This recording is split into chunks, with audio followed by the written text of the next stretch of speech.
Dear participants, a very good morning to you. Thank you for joining us at the Business and Tax Conference, Moving Forward to O22 today. My name is Wani. I am your MC today. We are here today to gather the industry experts and business representatives to share thoughts, information, and ideas with the aim to equip you and your businesses into the year 2022. This year, we have gone beyond Malaysia by also touching topics relating to Asian regions, Taiwan, Hong Kong, China, the European nation, as well as the Midwest in the US. We believe that by investing 3 days of your time with us, you will be able to gain invaluable knowledge on business and investment opportunities, as well as tech development, both on local and international contexts. Please be informed that this conference is CPD claimable under Board of Valuers and Appraisers and Estate Agents of Malaysia and CPE claimable under Malaysia Institute of Accountants.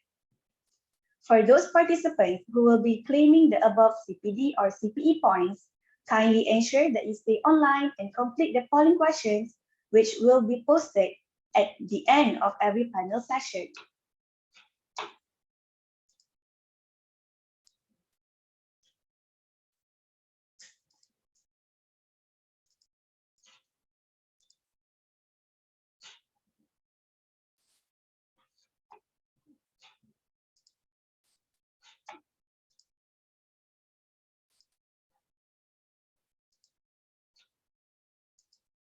Moving on to the webinar house rules. The access link to the webinar is unique only to one person, and it should not be forwarded or shared with anyone else. Close all apps, browsers, and emails to minimize your internet bandwidth.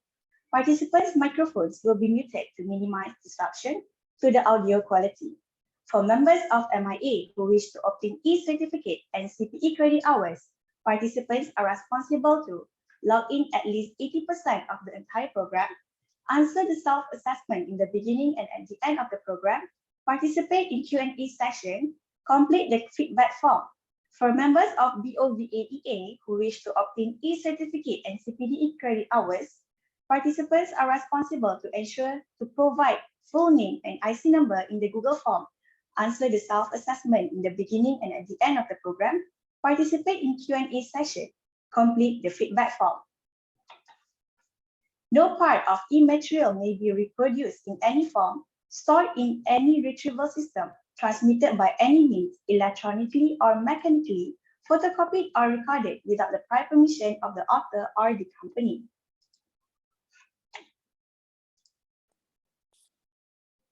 Let us welcome the organizers of the conference, Mr. Vincent Fong, representing International Alliance of Resident by Investment, MF2H Club, Mr. Aloysius Wee, representing Asian Legal Alliance, ALA, and Ms. Agnes Wong, representing Syarikat Ong Berhad, to present their welcoming speech to everyone. Thank you, Wani. Okay, so a very good morning to everyone. A warm welcome to all our distinguished guests and friends, be it from Malaysia or abroad. This is the second year in a row that we are organizing this event with Syarikat Ong, and it is now a much bigger event with the kind contribution of our fellow organizer, ASEAN Legal Alliance, of which the international reach of this event has now covered all major time zones in Asia, Europe, and even America. We are honored to be supported by all your presence here today and look forward to a better 2022 together. Ever since the world hit the reset button in 2020, many things have changed. Personally, I miss the freedom of traveling the most, as it allows us to enjoy the freedom of expanding our reach in life, be it physically or mentally. Therefore, I am personally thrilled to learn from the various knowledgeable and well-known speakers in this international business and tax conference, even though it is done through a virtual format. As some of you may know us through the largest Malaysia Expo in Hong Kong in 2019, of which more than 5,000 participants joined the events, and to learn about Malaysia, my second home program, and how Malaysia welcomes investors, retirees, healthcare travelers, and international students. This year, we have expanded our reach from MM2H Club into an international entity that covers various investment migration programs, including Thailand, Taiwan, Cyprus, and of course, Malaysia. Investment migration from these countries primarily target high net worth individuals who can contribute to the economies of the respective countries. And for our friends who are interested to do so, get to know the law, the tax, culture, and policy of the countries will be the most important aspect of adapting to the life. This is why an international alliance of residents by investment is formed, namely Interresi, which I'm representing as co-organizer of this event. We hope that through alliance of various professionals in this field, foreign investors will be able to make informed decisions on how to plan their life and investment accordingly, thus embarking on a successful investment migration journey abroad. A successful investment migration does not mean leaving everything behind in the home country. In fact, it should be to enjoy the best of both worlds, be it in the home country or abroad. There are good opportunities for those who can make wise decisions based on the advantage of each location. For example, where will be a good location to have a regional headquarters? Which tax residency will allow the best optimization of personal income tax? I'm sure these are the many questions that everyone will be very interested to find out in this conference. Try to ask more questions to the international industry expert that we have, be it in this conference or in the virtual booths set up by more than 40 organizations and associations in this expo. I'm sure you are as eager as me to embark on this learning journey together. Thus, I'll conclude my greetings to you now. Bon voyage. Let us begin our learning journey together.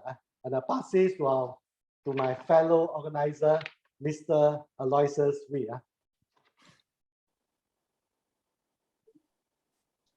Thank you, Vincent. Good morning, distinguished guests, ladies and gentlemen, colleagues and friends. It gives me great pleasure to share some opening words with all of you today. After almost 2 years of travel restrictions, we are now just seeing borders opening up. This is also a sign that economies are now opening and preparing for the new normal. We need now to live with COVID and to live without fear. As a country's backbone is its economy, jump-starting the economy will be the priority of many countries. An economy is made up of businesses.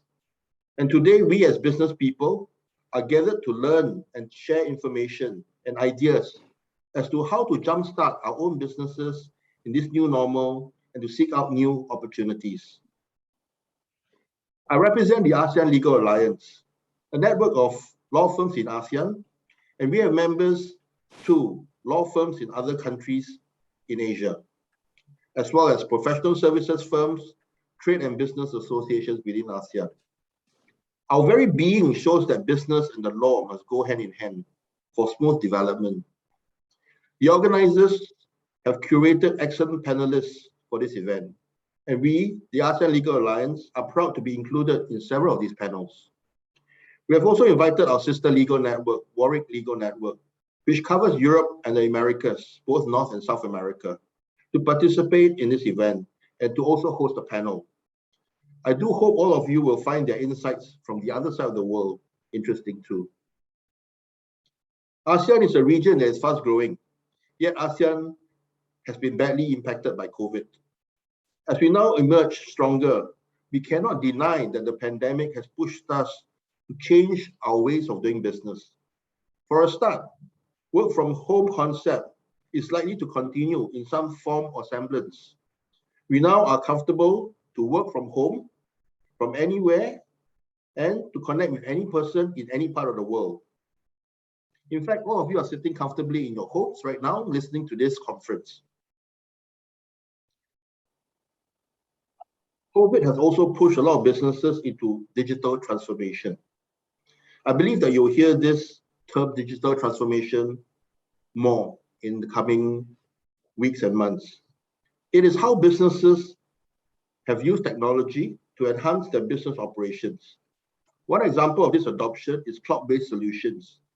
And this has enabled us to have access to information wherever we are, whenever we need it, on our smart devices. As lawyers, we are also concerned about how digital transformation will affect the legal landscape.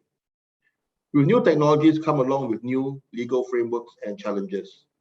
How do we protect all this data and information that is being stored and curated now?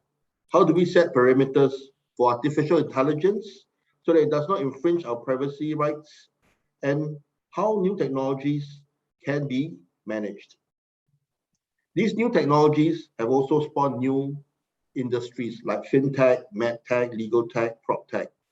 All these are extensions of traditional industries that have been technified. What are the new rules of engagement surrounding them? These are exciting times we live in, and with these new technologies, we as lawyers, we have to see how rights of parties can be protected and laws not breached, and in certain cases, make new laws.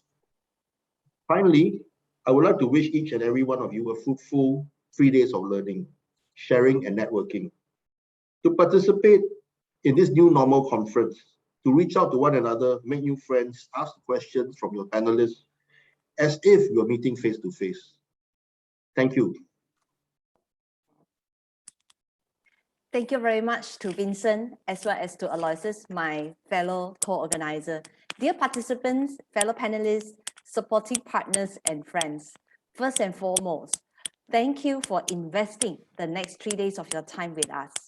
In addition to what my fellow organizers have addressed just now, this conference is also in line with the United Nations 17th Global Sustainable Development Goal, which aim to improve the well-being of the planet as well as the quality of the human lives. We, the organizer, together with our supporting panelists and partners, believe in the spirit of giving. Maybe you are not aware of this. This annual conference was founded with the aim of wanting to exchange knowledge for charity. The net proceeds from the registration fee will be donated to the 6 participating charitable organizations whom you can find them at the e-booth, and they welcome direct donations during this 3 days conference as well. In addition to charity organizations who set up booth with us, as mentioned by Vincent, we have more than 40 other e-booths that worth visiting.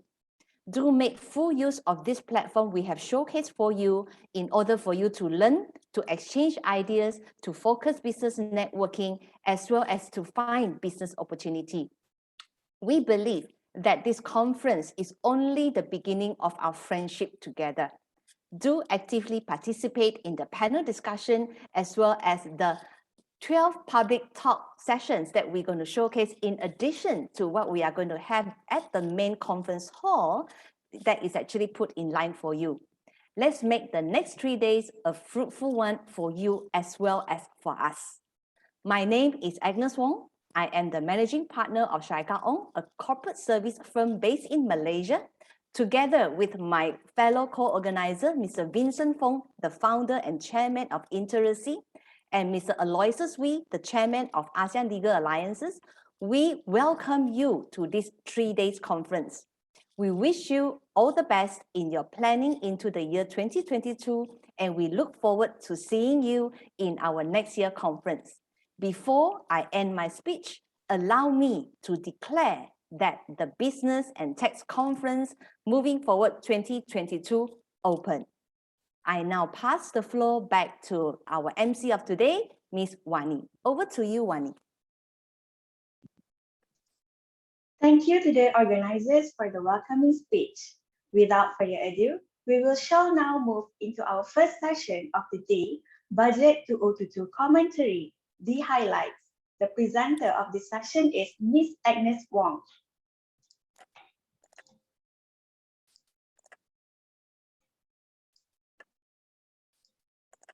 Ms. Agnes Wong Ling Lee is a chartered accountant who is also a member of the Chartered Institute of Malaysia, CTIM, Malaysia Institute of Accountants, MIA, and Malaysian Institute of Chartered Secretaries and Administration, MISA. She has over 20 years of professional experience in fundraising exercises, boardroom matters, and shareholder structures. Ms. Agnes, the stage is yours. Thank you, Wani. Yeah. Additional title or additional feather on my cap is actually I'm also a licensed tax consultant, right? So thank you very much for everybody who joined us today. Allow me the opportunity to share with you the highlights on the budget 2022 that is actually announced recently in Malaysia. Now, before we begin, I would like to actually highlight that our focus today is mainly on a touch base on that is actually on issue that is actually relevant to general businesses. For any specific industries, the incentive that is actually provided in the budget, feel free to contact my office separately.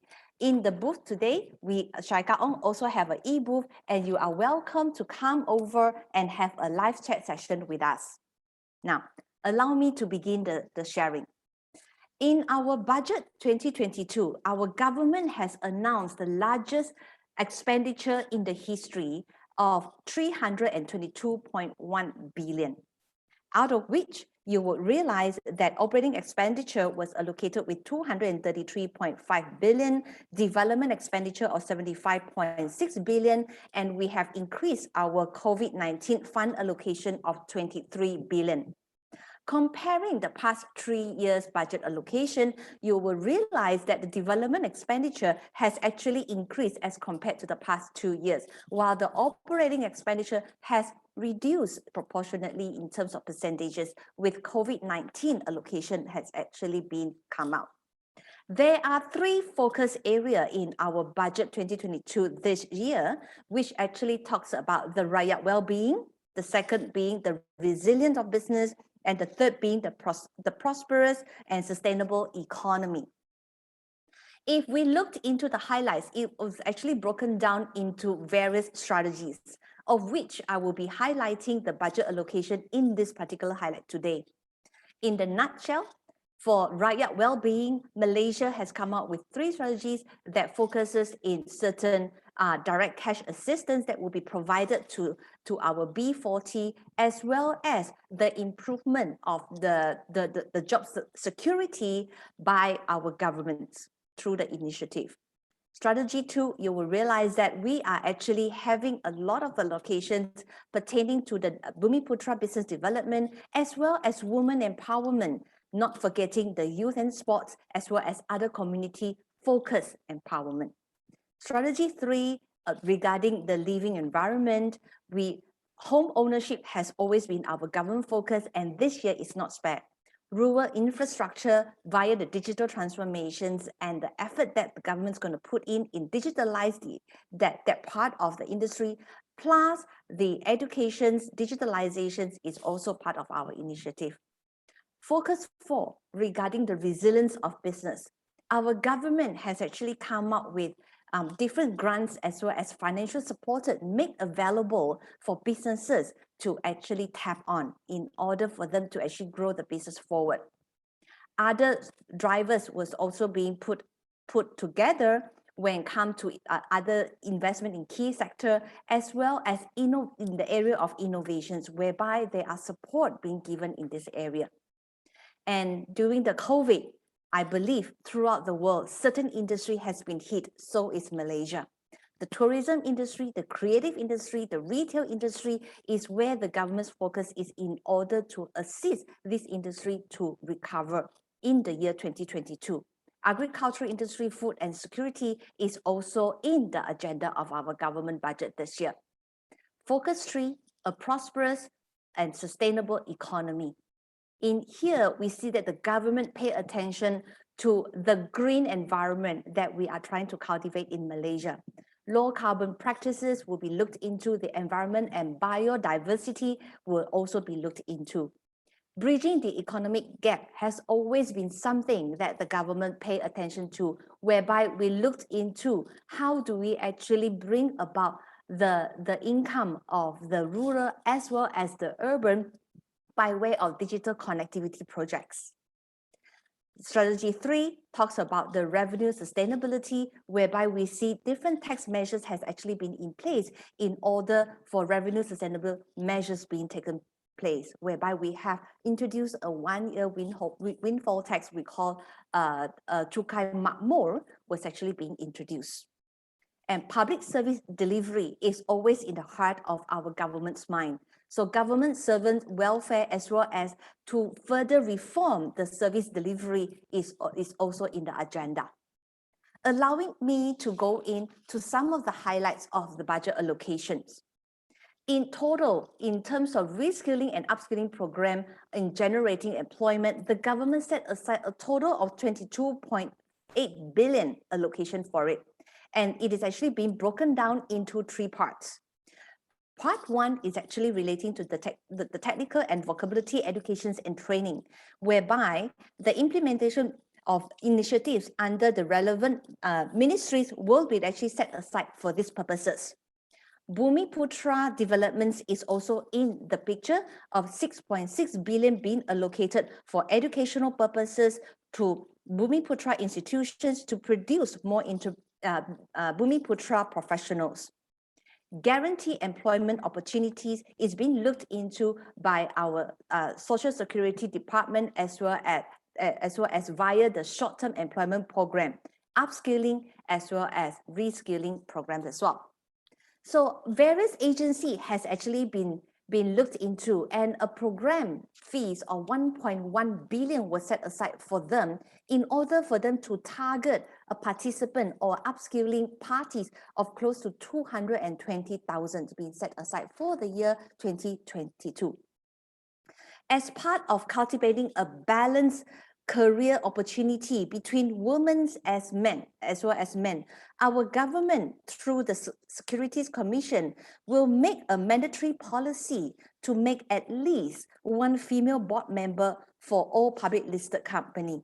This will actually come in fact in the year 2022, starting from September 1st for large cap company, and from June 1st, 2023, Malaysia would like to see that the remaining of all the public listed company will actually have at least 1 female board member. The next 2 slides, we see that the government is about the government's effort and support towards the technology advancements as well as digitalizations. A total of 1.153 billion was actually set aside for this purpose. Number 1, digital connectivity effort was to continue into the year 2022 with 47 industry areas and 630 schools will be benefited from this initiative. Not forgetting the intensify of the R&D activity, whereby the government intend to actually set aside a fund of 423 million in order to make this R&D initiative possible. Implementing of Innovation Hub has always been in our government's mind. Industrial Revolution 4.0 under Technology Park to make Malaysia as an innovation ecosystem one-stop center with the development of new emerging technology clusters such as drones, robotic, as well as automation vehicles was also being looked into with an allocation of 30 million. Supports are also being given of a total of 245 million worth of grants in its effort for companies to tap on in digitalization as well as technology advancement. So grant for aerospace has been put aside, grant for smart automations has been put aside, as well as technology transformation initiative has been put aside in order to help Malaysian SMEs, small medium enterprises, to move into Industrial 4.0.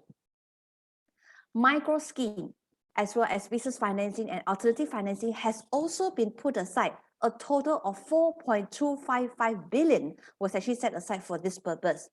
Now, we have many banks who actually participate in the micro credit scheme for as well as business financing and alternative financing. And the below are the banks that is actually participating. If you wanted to know more about this information, feel free to contact the bank, or maybe you can actually call back to our office as well. Bank Negara funds for SMEs Bank Negara has always been having a lot of initiative for SMEs. Throughout the COVID especially, we have multiple stimulus packages that has been rolled out from time to time. So fund available as September 30th, 2021 was 11.2 billion out of the total facility of 31.1 billion. So ladies and gentlemen, if any of this may be relevant to you and your business, make sure that the Bank Negara still have its funds available, for the SMEs. Tap on it. Don't forget to tap on it. Government efforts in attracting FDI is always in our government's top priority. There are special funds as well as strategies being actually put aside, as well as program. We will be speaking more of this during our first panel discussion, where Dr. Sri Michael Yem, who will representing KL Invest, will be sharing some numbers relating to the upscaling training program, etc., and what is the result of Malaysian effort in bringing in the FDI. Now, allow me to go straight into the text highlights. What is in most Malaysian mind during the recent budget announcement was actually on this topics called foreign source income for resident person in Malaysia.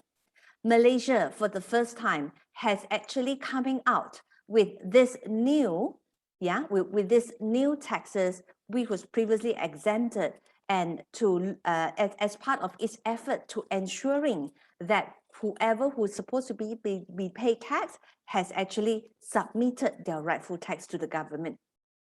A grace period was actually been made up for 6 months from January 1st to June 30th, whereby during the transitional period for the foreign source of income by resident person in Malaysia that brought back home will be taxed at a gross of 3%. And starting from July 1st, the prevailing tax rate will actually be applied. So the 6 months is a grace period that everyone should look into if this subject matter is relevant to you.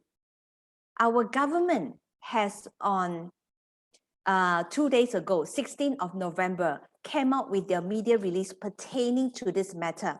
For those of you who are from overseas, and Bahasa Malaysia, our Malaysian national language may not be a language that you understand, don't worry, we have done a translation for you.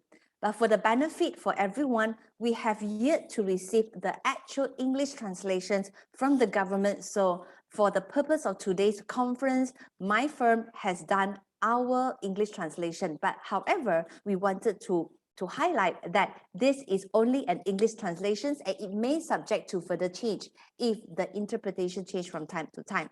Please be informed, the media release is not yet come up with the actual practice note in terms of its actual detailed implementation of it. But however, the content of the media release is very important. First thing first, this program will be implemented based on the criteria set out below. Now, we have this things called PKPP. The PKPP is the 6 months period that we are talking about. So what the government says is, in the media release, is during the PKPP period, the tax rate of 3% gross will be applied on foreign income remit back to Malaysia as proposed in the Finance Bill 2021. And the government has also mentioned that there will be no audit review, investigation, or penalty on this foreign income remitting back to Malaysia during the PKPP period. And all remittance will be accepted in good faith by the Indian Revenue Board. Now, the next part that the government has actually mentioned is taxpayers. Even though the government has received it on good faith, but as a taxpayers, you need to make the declarations on your remittance during the 6 months transitional period during the PKPP period. And this declaration to the government need to be made no later than 30 days after the expiry of PKPP. That will be in the month of July 2022. Yeah, a self-declaration of your remittance need to be made to the government. Now, what about the tax payments? According to the media release, the tax payments should be made in accordance to the usual tax arrangement for the year 2022 or 2023. So what does that mean, ladies and gentlemen? Basically, what it means is you will be reporting your 3%, excuse me, you'll be paying your 3% based on your tax payment period for the year of assessment 2022 or 2023, depending on the remittance on each year of assessment it actually falls under. The inland revenue further highlight that the PKPP period is not the time whereby they wanted to deal with the income derived in Malaysia, which is subject to tax in the year 2022 and subsequent year and being remitted back to Malaysia. Yeah, ladies and gentlemen, in a very layman term, what does that mean? The government do not intend to take care of your 3%, yeah, on the situation whereby you remit the Malaysian source of income overseas and remit it back under the PKPP and treat it under the 3%. This is not the intention of the grace period.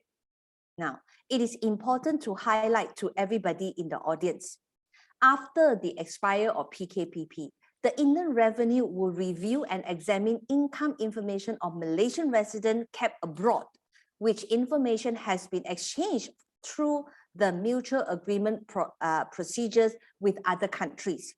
Dear ladies and gentlemen, Malaysia has signed the mutual agreement procedures many years ago, whereby we are part of the country whereby we will be doing the automatic exchange of income information to other countries under the MAP program. So what the government is saying is, upon the expiry of PKPP, the Inland Revenue will review and look into the income information that is being exchanged home to Malaysia. Now, what is important to actually take note in the media release is the English words that I've highlighted here, the Malaysian residents, because the exchange, the MAP exchange of information are usually relating to Malaysian citizens. So we are unsure through the media release that is done by the Lembaga Hasil, the Inland Revenue Board of Malaysia, how will they actually do the MAP when it comes to the Malaysian tax resident?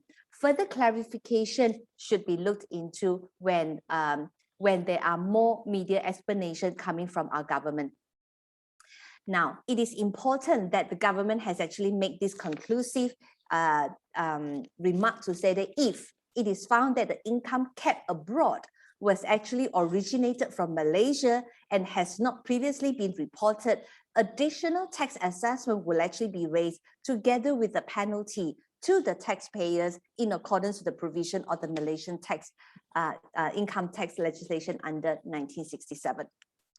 Ladies and gentlemen, that is one very important highlight for the foreign source income that remitted into Malaysia. We believe you may have a lot more questions pertaining to this. We shall take on those extra information on the side outside of our sharing today. Okay, now please drop your question in the chat box and our team will actually collecting them and we will reply to you with the additional information. So if you wanted to have a more detailed feedback, please also in the questions, leave down your contact number or your contact email for us to do so. Now, ladies and gentlemen, let us move down to other important tax highlights. We have in here 6 items of tax highlights that we wanted to address. There will be 2 highlights that we will not be addressed in this particular sharing today due to the time constraint. That is on specific tax incentives that was actually being given to specific industry, as well as stamp duty exemptions on documentation, which we will be able to provide you with that information separately, yeah, if you needed the additional information pertaining to the budget. Now, ladies and gentlemen, allow me to go down into individual taxes.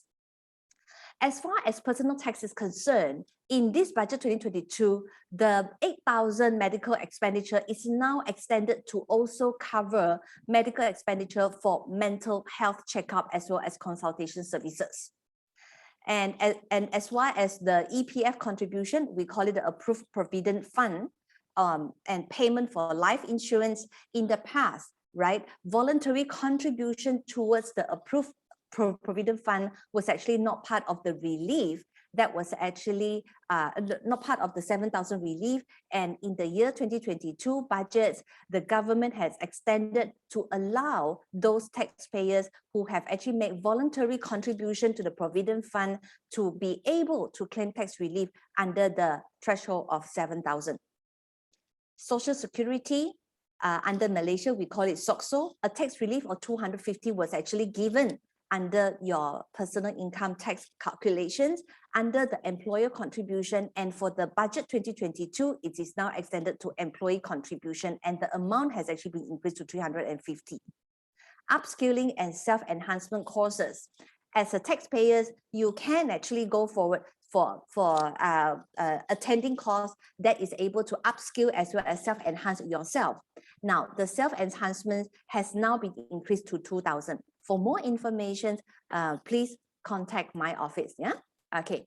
So other reliefs that is actually important and relating a little bit to the COVID is Malaysia is now having this domestic travel expenditures of 1,000. Yeah, 1,000 take relief for all of you who are actually doing the tour during the period from 2020 until December 2021 is now extended to 2022. So ladies and gentlemen, it's time for us to look into a local travel. Okay. Now, fee paid to childcare center and kindergarten has also been extended. Yeah, this is part of the assistance that the government is giving, that is up to 3,000 ringgit to also assist the household whereby dual income need to be in the picture, and to allow both parents to go to work. Then a relief of 3,000 was actually given. Contributions to private retirement scheme, right, has actually been extended to from the year 2020 from the year 2021 and now extended to 2025 to be in line with the private retirement scheme. So the deferred annuity plan as well as retirement scheme is now having a tax relief of 3,000, both extended and claimable until the year 2025. Okay. Now, ladies and gentlemen, to promote e-environment, to the green environment, the government is actually encouraging taxpayers to look into EV, electric cars, yeah, being your vehicles.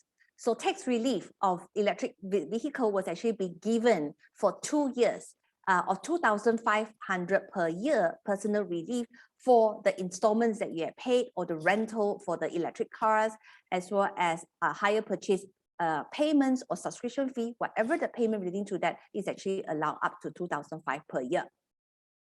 Self-funded boosted vaccinations. For this, for next year, the government proposed that the individual tax relief be given, yeah, to those that who are actually going for the booster vaccinations. However, the amount of the allocation for this is currently unknown. Now, let's go into the company tax highlights. The government have introduced the prosperity tax, the Cukai Makmur, which is a 1-year tax for chargeable income that is above 100 million will be taxed at 33%. Other things that was actually in store, we see that the government have done an extension of time to the tax incentive. This includes that for income, an income tax rebate of 20,000 for the first 3 years is being given to micro SMEs incorporated during July 1st, 2020 until 31st, 2021 is now extended for 1 more year to December 2022. So other special incentive, like for example, the rental deduction for landlord who have suffered rental reduction during the COVID period, whereby the government in the past 1 year has given extra tax deductions on the amount reduced is also now being extended to actually assist the landlord in their income tax payment. Special deductions on renovation and refurbishment of business premise of 300,000 was also being extended further. Okay. Now, other extension that we see is on the RA, yeah, in order for those taxpayers who was actually eligible to reinvestment allowance are now see themselves able to benefit from the extent for the reinvestment allowance until the year 2024. Ladies and gentlemen, there is this new tax that was actually being introduced in the year 2022. A company is to deduct 2% of withholding tax on each commission payment arising from sales transactions or scheme paid in cash made to its agent, dealers, or distributor if the sum of payments, whether monetary or otherwise received by the agents, exceeded 100,000 in the immediate preceding year from the same company. The company shall deduct, the company who pays shall deduct and remit the withholding tax to the DGIR, to the Inland Revenue Board within 30 days after the paying or crediting up to the agents. If the company failed to do this withholding tax and pay to the government, a penalty of 10% will actually be imposed on the tax, and the payment will then be treated as a non-allowable expenses for the company. Now, allow us to actually give you a little case study pertaining to this on who is subjected to the 2%. Assuming in the year 2021, all right, an agent who are actually receiving more than 100,000 from a same company, income from same company. In the year 2022, every monetary payment that was actually made by the company will need to do a withholding of 2%. Right? So the 2% withholdings are remitted and need to be offset against the payments and remit to the inner revenue. However, if in the year 2022, his total receipt, whether monetary or otherwise, is less than 100% from the same company, then in the year 2023, then the withholding tax of 2% no longer apply for the payer. Yeah. So ladies and gentlemen, we are all waiting for more information to come out pertaining to this withholding tax, and we believe that there will be more debates coming out pertaining to the new tax. Now, let's come down to the property sector. We see that the real property gain tax in Malaysia this year, the government has done a proposed change from a 5% perpetual tax to a 0% for citizen and permanent residents in Malaysia. However, other than this category of citizen and permanent resident, the individual, the rest remains required to have a perpetual tax of 10% on their property gains when they do a transactions, right? And another very important update is actually on the retention sum when selling a property. The acquirer, the purchaser, currently is required to retain 3% of the total consideration for the property that they purchase and remit to the inner revenue. And the proposed and a proposal has been made to say that the retention sum shall now increase to 5%. But however, it is not for all. It is actually only applicable to the company who do the disposal of a property, as well as the property was actually disposed within a period of 3 years. Now, good changes that we see in these property-related taxes is actually relating to the transfer of assets, where a restructuring of individuals or individual with his spouse or connected person to a controlled company on their property transactions now has actually included a situation whereby the individuals has actually put their property under nominee or trustees' names. Now, ladies and gentlemen, the Royal Malaysian Customs Department will be introducing the Special Voluntary Disclosure Program, right? So in this program, we will be speak a lot more in our tomorrow session in the morning, whereby we have Tuan Zairi, who will be with us coming from Royal Malaysian Customs Department, and he will be speaking in more detail pertaining to this matter. So as far as the budget is concerned, the penalty remissions of 100% will be given to the phase 1, as well as 50% penalty remission will be given to second phase. Now, for more information, please join us tomorrow morning, and we will be more than happy to pass you more information pertaining to the matter. Summary of key measures, right? As far as the indirect taxes is concerned, we see that the sales tax exemptions was actually being given. A new taxes, a new sales tax will be introduced for low value goods, which does not exceed 500 from abroad, sold online by seller and delivered to consumer in Malaysia via air courier services. Now, ladies and gentlemen, this is a new sales tax that is being introduced, as well as a new service tax will be imposed on goods delivery services provided by service provider, including e-commerce platform, but however, it excludes F&B delivery as well as logistics services.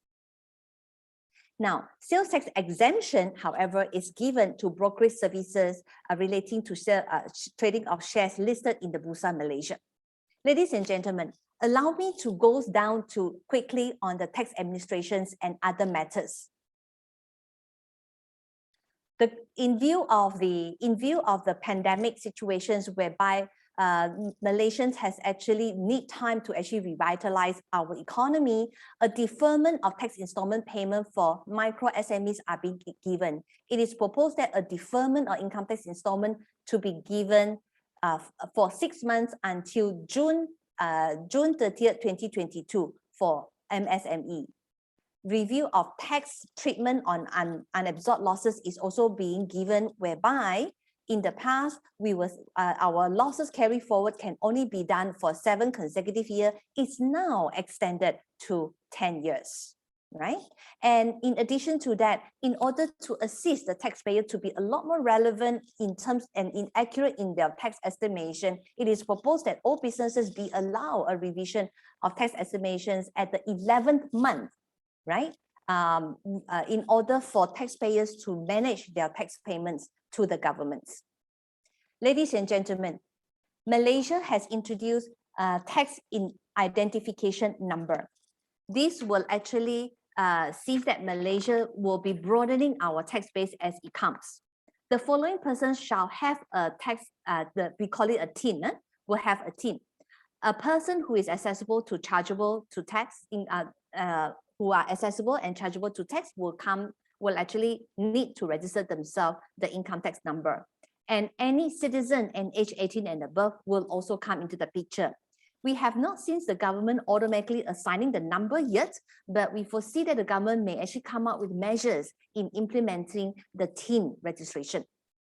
The DGIR at the moment has issued TIN to any person as they may determine. Any person who has been assigned a reference number on or before 2022 is deemed to be assigned a tax identification number. So ladies and gentlemen, for all of us who are taxpayers, we are already part of a member who are already having the tax identification number. Tax identification number is actually going to be very important in the future because it will be used for real property gain tax transfer, and it will also be used as the stamping of duties, stamping of titles, stamping of documents, etc., etc. Yeah. Now, moving forward, the government is actually going to have their pilot test on tax compliance certificate, which will be starting its implementation January the 1st, 2023, and whereby the taxpayer who are non-compliant, will not be able to apply for government contracts. So if any of the taxpayers here, if you wanted to tender for government projects, right, please make sure that you are in compliance with all the filings and tax dues are actually being paid. Procurement procedures award government and tax compliance tax only. So our government is doing their level best to ensure compliance. Ladies and gentlemen, offense of leaving Malaysia without payment. It is important to take note that Malaysians has actually increased its reach in terms of our compliance measures to cover those people that who are trying to leave Malaysia. Scope of offense is leaving an attempt to leave will also cover other sectors, not only income tax, but also cover real property gain tax. Punishments has actually been increased as well from not exceeding 5,000 to 20,000 or imprisonment or both. Ladies and gentlemen, the Inland Revenue Board has been given the power to call for bank accounts, to empower the Director General to require financial institutions on this particular bank account. The power has actually been given.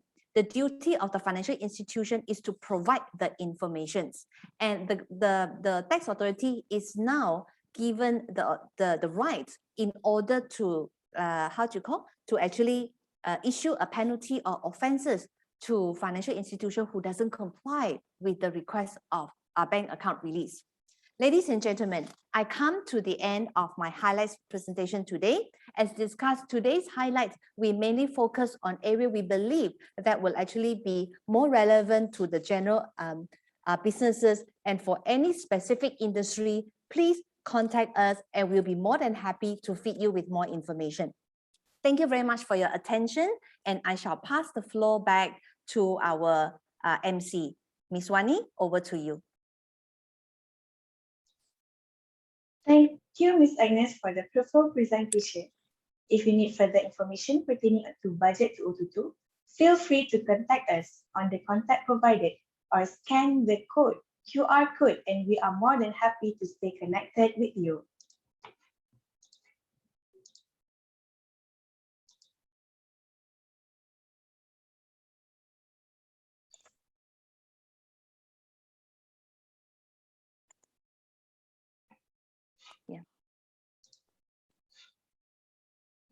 So, dear ladies and gentlemen, I can see that we have actually questions in the audience, yeah? That was actually pertaining to the question pertaining to the highlights. What we will do due to the essence of the time, because we wanted to be able to move on to our next sessions at 10 o'clock, right? We will be taking on to this question and answer you separately.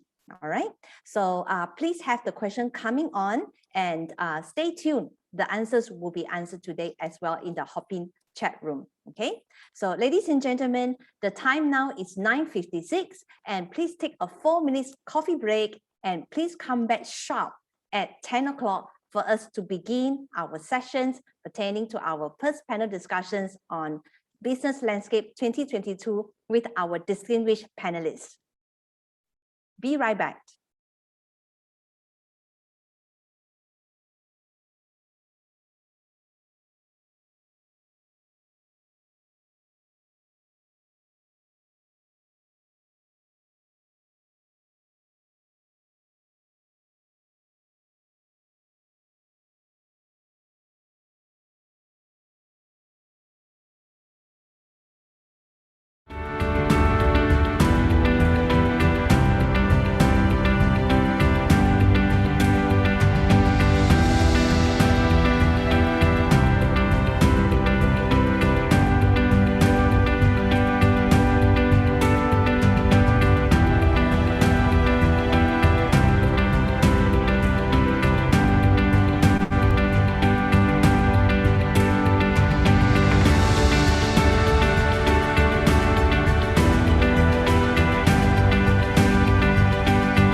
Moving on to our first roundtable discussion titled Moving into 2022 with Budget 2022, the Business Landscape. We are honored to have Datuk Sri Michael Yam from Invest KL Corporation.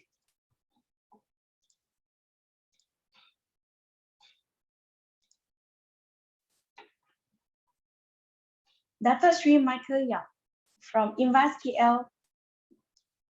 After an illustrious career in the real estate industry and the corporate world, he sat on the boards of several large public listed companies and a global bank in Malaysia. He is currently a senior independent director of two Bursa listed companies, chairman of Invest KL, and served large private and investment companies. He is also a chancellor of a foreign university in Malaysia and the senior vice president of a globally recognized professional institution.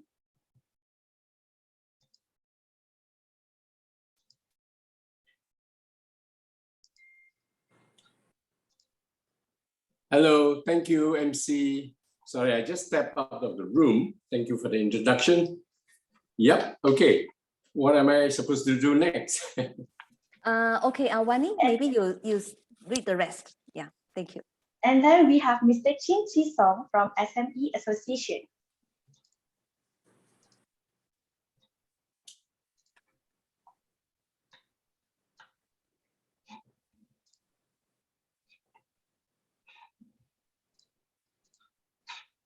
Yeah. Wani, would you be able to see the next slide?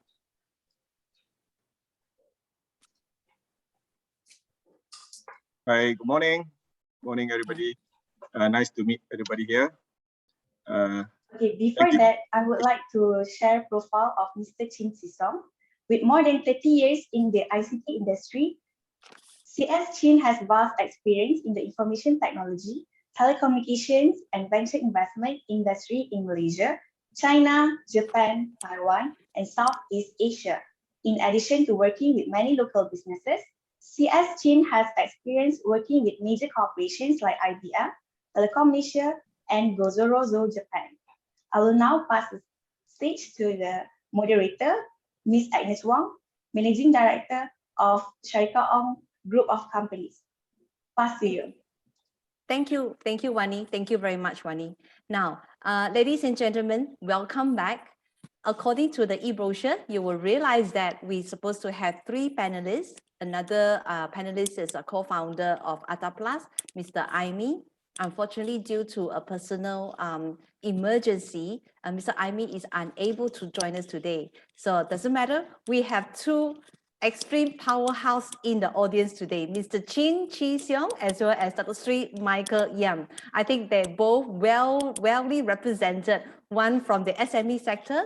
Yeah, Mr. Chin Chi Siong is also the Secretary General, yeah, of SME Association Malaysia. So he will be able to speak a lot more as far as the SME's point of view is concerned.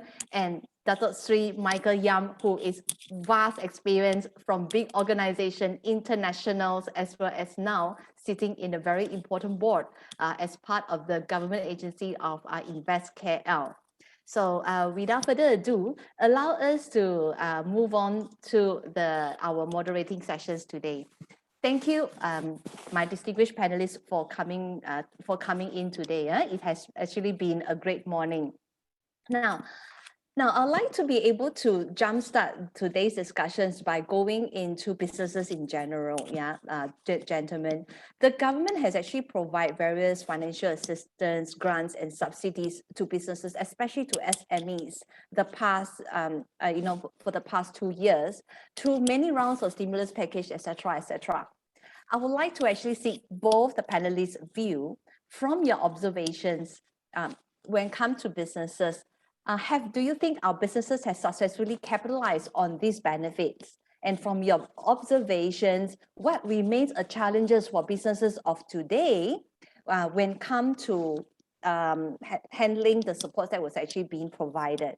So maybe what I would do is I will start with Mr. Chin, coming from an SME perspective, and then I'll pass on to Datuk Sri coming from maybe as a business owner as well, in addition to other Invest KL perspective.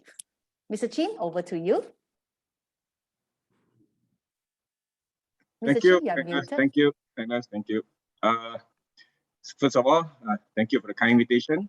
I think we are honored to be here to share some of those things that we can with the SMEs. I understand that the last 2 years, SME faces a lot of issue, and of course, there are a lot of government aids and financial, coming from various parties, including the what they call the statutory bank from government, as well as the Bank Negara putting a lot of pressure for the banks to open out the moratorium to help the, especially the SME, the micro SMEs. I think there are a lot of things been done. I think the first thing that we really benefited from those things are the moratorium, right? I think moratorium did help a lot of our SMEs community. But of course, moratorium doesn't mean that you don't have to pay back.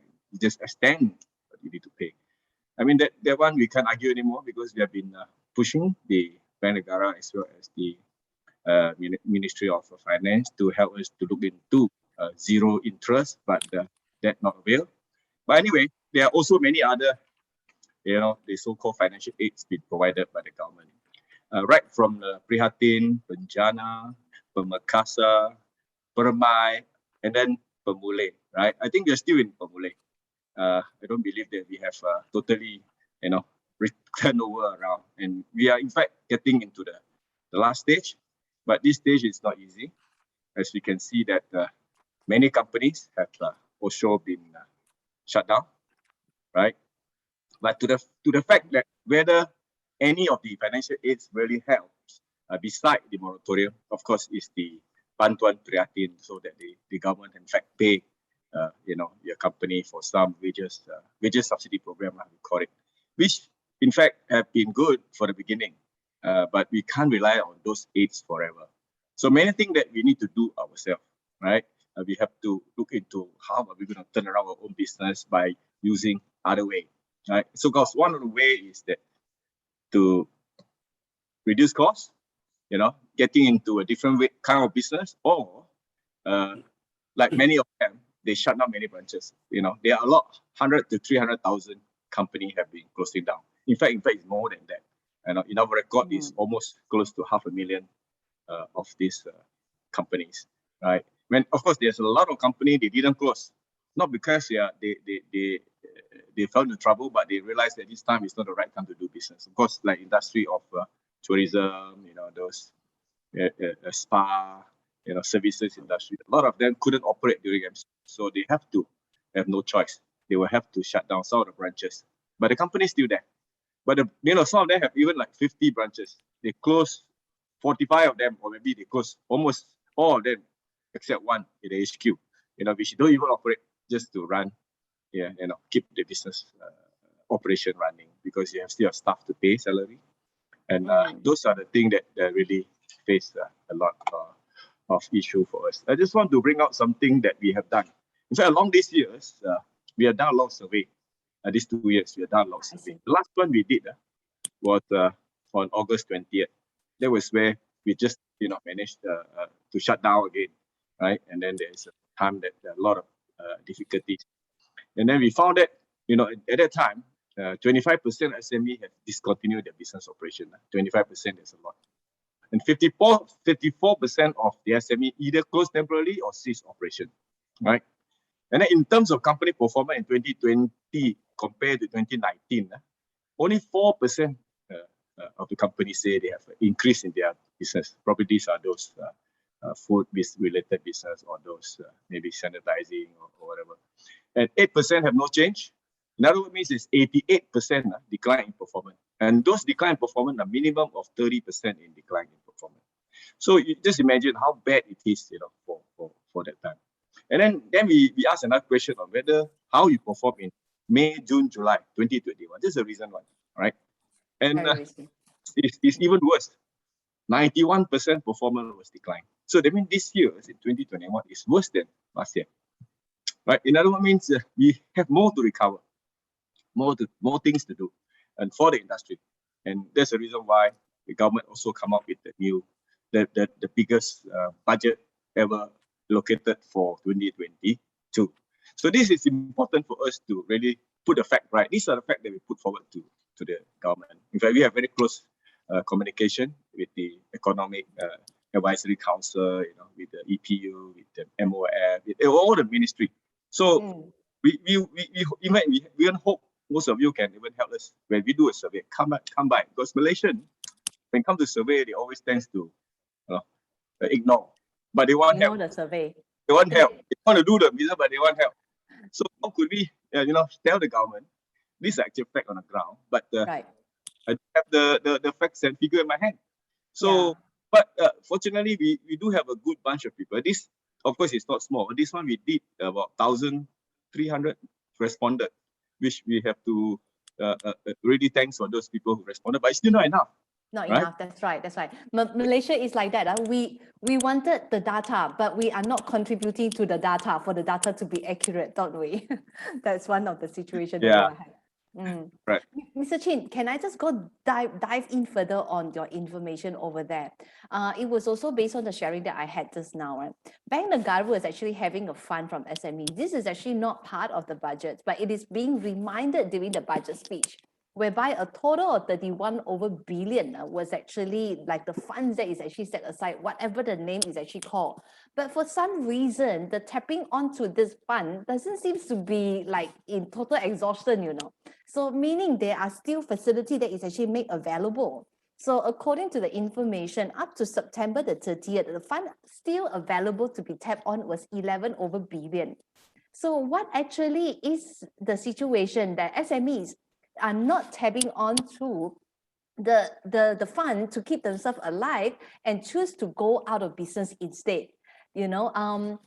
Just wanted to hear from you. Of course, we know that there are shutdown, there are, these other things. But what was maybe from the survey result that you had? Yeah. So what actually was the reason that this money that was actually wanted to go into the system and it was actually not being tapped on? So we are actually having the government is pushing money into the system, but we are not seeing growth, but we're seeing decline. Yeah, of course, pandemic is the outset, but we are seeing we are seeing a situation that we are not able to cushion the entire impact when it comes to the SME sectors in Malaysia. I'm just wondering, what's your thought on the available fund that is still available until now? I think two main reasons. One of them is, this is on SME side. Yes. When I am running business laws, when I have an issue of paying my staff and cash flow, so if I'm going to take another loan to cover my current loan, most of them have loan, for sure, and that will be very difficult for them to survive. So they have to wait. So they wait and consider, and then also they have to wait whether when the pandemic is going to over, when I'm going to start my business. So, and a lot of them do not know, and they are not knowledgeable enough to know that. They don't know how to assess their own business. How can they turn around? So this is also due to the fact that I think you also know a lot of SME, they are very traditional, very traditional. So they wouldn't want to risk themselves so much, right? Because they have been building their business for years, and suddenly they have to take loan and loan again, they're worried. They probably went into bankruptcy one day. So these are the things that number one consideration, but this is not that huge. Number two is that, government a lot, where they allot the fund come to, they go to the commercial bank, and commercial bank, as we see, they have been fighting. The bank always has a new set of process and procedure. It's not easy for SMEs to get a loan, right? Yeah, he say yes, there are a lot of fund available, but when they go to the bank will tell them all kind of story. You cannot prove to me you can turn around. So how can I help? Small amount they can probably, they can take some risk because a certain part of a grant or loan that the one allocated for. But most of them will look into your company business. If you look at you are doing spa business, you think he dare to give you another loan? Because you don't know when are you going to open a business. So those are the things that I'm not saying that commercial bank is wrong or whatever it is, but they are not that flexible or they don't take risks, put it that way, as usual. Banks don't want to take risks. So the fund will be allocated from Bank Negara for them to utilize. But that doesn't mean the fund is free for the bank, right? The bank also have to take responsibility. They have risk for them. So that is where we argue, but we can't do anything. This is the progress. This is the process, how they run the application approval. So that's why it's stuck. And then when this thing not ready, the government allocate again. So the number of amount that put into the fund is getting more and more. In fact, I know a lot of, not even now, even not the latest one, even a couple of months ago, probably like 6 or 7 months ago, Bank Islam still had a lot of money there at 3% interest rate, right? And so those are the things that mainly cause the issue. Right.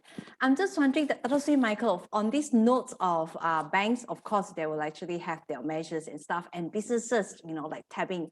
So we are not able to like bridge this two things to the how to call to the percentages that we wanted to see in order to grow during this pandemic, or rather right now we are out of the pandemic. We're talking about 2022, right? So what is your thought on this subject matter, Dr. Sri? Well, I've stepped down from the bank board after serving 9 years, maximum tenure. So I'm probably not the most qualified person to comment on it, other than this is an unprecedented pandemic, and the government is obviously trying to throw money on the expenditure budget. So I think the process just takes time. As Mr. Chin has mentioned, a lot of his members, 90% are micro and small industries, who are not so used to the process of form filling and going through all the process. You're already half drowning in the pond, and you start to read the manual. I think it's a bit too late. So they're just trying to figure out how to stop the bleeding, right? I think businesses, one of the Achilles' heels is actually liquidity, right? You talk about any business, including banks, right? Liquidity is the main issue. So what they're trying to do is probably stop, right, the bleeding. So as he has shared earlier, very useful statistics, more than 50% actually has either closed permanently or closed temporarily. That's just to stop the bleeding. You have only X amount of reserve, right? Even in our country has only 8 months reserve. But if you don't see even within the 8 months that you're able to have a reset, you would probably just close your business temporarily just so that you can preserve the cash flow. So I guess the short answer to your question is, I think everybody wants to step back a little bit and then decide which is the best strategy, right? Not everyone necessarily wants to go for a debt financing solution, right? A lot of people will probably go for a equity funded type of approach. So if you have a small business and it's a very viable business, why would you want to fill all sorts of forms? Go to the Islamic bank and declare whether you're Sharia compliant or not. When you could either knock on the door of your neighbor or a rich relative overseas and say, look, this is none of my fault. I have got a very viable business. Why don't you take some shares in my company? Right? Yeah. I'm sure my old friend Chi Siong may have some comment on this. And I'm referring to not necessarily just the sort of traditional Chinese businesses, but I'm sure Malaysians themselves also will in some way probably go to the banks as a last resort, because most traditional businesses are risk averse to loan, signing personal guarantees and what have you. And this round with the government, they step in. I think there'll be lots of bankruptcies. But because I just wanted to share earlier, I didn't get a chance to, of course, thank you and Ong and Company for inviting me in this panel. I'm relieved that I see my old friend Mr. Chin is in here, so he can cover a lot of the actual businesses in the high street. I want to thank Cyrus Kong and backroom people. So far, it's been flawless. And I was reading in the budget. I was in UK when the budget was announced, and so I sort of understood the sort of philosophy that every Minister of Finance is going through, because Rishi Sunak announced the budget on Wednesday, and Muhammad Mulia Tengku Zafrul announced on Friday. So you can see the same approach taken by most central bankers. Milton Keynes type, where you go for an expansionary budget, throw money in the system just to make sure that the living do not become dead. right? And it is a very challenging situation. When I look at the statistics, of course, the simple one that everyone can understand is, so far it's about 5 million deaths caused by this unprecedented pandemic, right? But the cost to the global economy is something like 10.3 trillion of lost production. I can't even begin to fathom the sort of numbers we're talking about. People don't even look at that. First thing is to make sure everyone is healthy, throw money, make sure that everyone do not suffer from mental sickness, depression, and all that. In Malaysia, of course, we have like something like 30,000 deaths, and we already spent about 4.6 billion in just vaccination. So how are we going to recover this? So I was going to just paint a backdrop, and then if anyone complains about this budget being painful, then I would probably say otherwise. Because when you look at every government needing now to recover that golden safety raft that they throw out, someone has to pay for it. Then you realize government has a lot of things to do. So when I was reading through the budget last night, which you have now shared earlier, so there's no need for me to repeat, you would see that the first priority of government is actually helping the individual on the street. Maybe you could say it's the election budget and all that, but I think the priorities, just like all the other government, is probably the same thing. So if you look at UK, one of the biggest budget is actually gone to health. Even before the budget, they already imposed, I think, an additional 1.5% on the NHS contribution. So those who have worked in the UK, is a compulsory contribution from your pay packet to specifically for NHS. So all of us are national insurance numbers, reference numbers, so they go to a hospital, everything is free. Right? It's not a bad place to get sick in the UK where every cost is covered, right? But there is a cost to it. So I've gone around a little bit. Yeah, true. I mean, it is important. Do I actually still have Dato Sri in the audience? Yes. Okay. Let me see. Dato Sri. Dato Sri Fordok. Did Dato Sri just drop the line? Yeah. My team, maybe you could actually call Dato Sri to sign in back in one more time. Yeah, onto the Zoom. Yeah, it is true. I think what Dato Sri has actually mentioned is actually very true. In fact, I think a lot actually think that the COVID this time round is equivalent to World War III in a way. Yeah, it's a global battle, and then it actually cut across different borders, etc., etc. So this magnitude is something that none of us would have expected it to take. And as what Dato Sri, welcome back. Yeah. So I was, sorry, you are muted at the moment. Yeah, I was sharing that what Dato Sri shared was actually very true. This COVID situation that we are having, it's almost equivalent to what some was actually called it like a World War III, whereby, it's a war battle that we are trying to fight. Of course, we fight on our own turf front, but still, we are fighting it together, right? So, and then this lockdown has actually makes businesses really interesting to move forward to, I would say, right? In our industry, for your information, right, due to the pandemic, so what will happen now that most businesses will have actually opened up, most economy in the world has opened up, and a lot of the time the businesses had to pivot into something else. Yeah, if you follow the news of our industry, you realize that Pricewaterhouse US decided to basically go working from home environment. So in a way, they are turning their Pricewaterhouse building itself to something else, like more like a shared service and stuff. They will have hot desks, etc. But they are revamping, how businesses are being run. And this is like a post-pandemic situation. So I'm just wondering, maybe from Mr. Chin's perspective, right? While businesses sometimes decided to close due to the funding, etc. So was digitalization was actually taken place as what it says, or it's just the media is actually pushing for it? Because we know that the government is actually trying to say, you have grant, you have all these other things for you to jumpstart, all right? But however, from your survey, if there is any, just how deep and how adaptive are businesses towards transformations per se? Mr. Chin, over to you. Okay, come to this, because they are always been said in the everywhere that the government is pushing for digitization. We are building out a 5G network pretty soon, right? So that we can get our Malaysian to move into a different era of technology, right? So, but before we can move to that, of course, there are many other things we have to look at.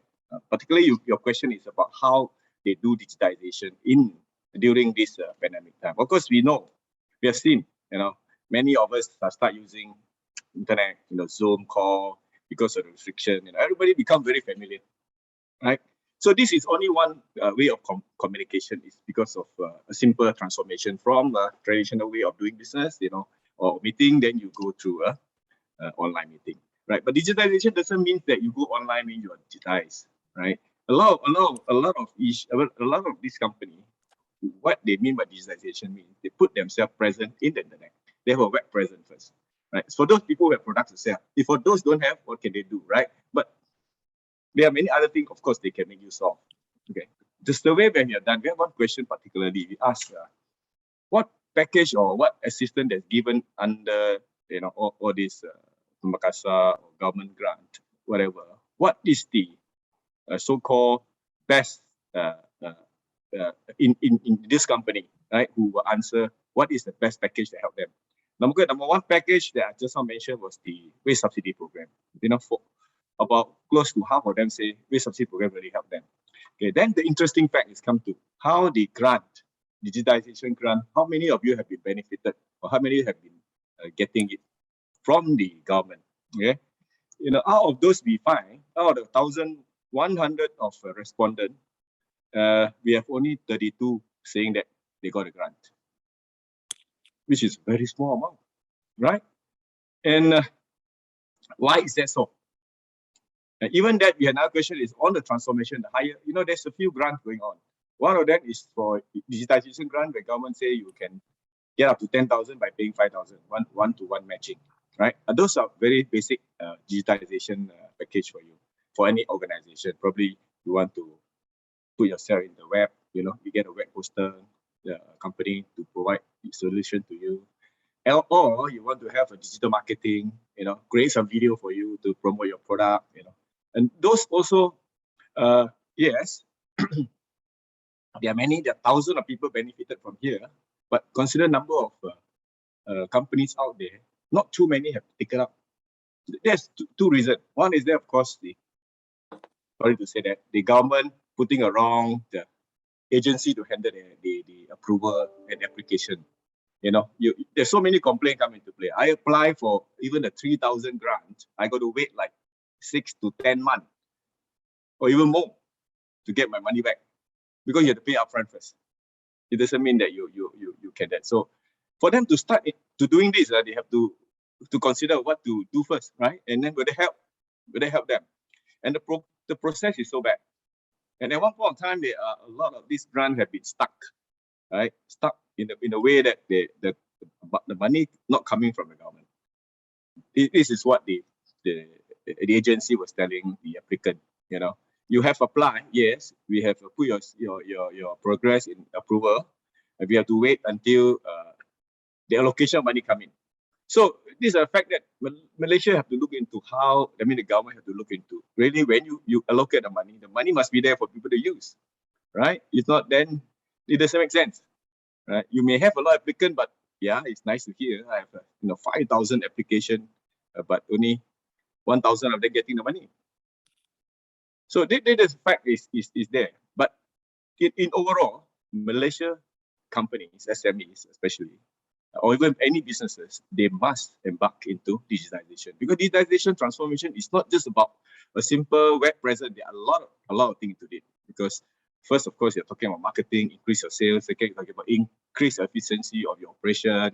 Getting less people to work for you, but with the best, what they call information everywhere. Now with the cloud-based packages, there's so many around available, and then we also do a lot of free. 6 month packages together with people like Huawei and Microsoft to help the the industry or the SMEs to embark into it. But a lot of them are still very skeptical, very worried to get into this. Right? Not so much on the money. Sometimes it's not the money that matters. They don't have people. They don't have knowledge to get into those digital transformation. So this is take a long process. So I believe that we should have more kind of closer training program, nationwide by the government to help the SMEs. I mean, you must be these kind of things that you must have a physical center where you provide these services and let people come in. You ask them to go to the net and learn something, how to digitize, you won't get things moving. That is not effective. So these are the things we propose to the government. Try to do that. I think MDEC and KKMM, they have this so-called internet center around the country. They can utilize of that track to help to improve or even educate the SMEs. What is digitization? How are they going to help you? How are they going to increase your sale? How are they going to help you in the future? That's what I thought. Thank you. I see. Thank you, Mr. Chin. So Mr. Chin has already touched on quite a fair bit. I think sometimes businesses, it's also important for businesses to also see how do we self-help.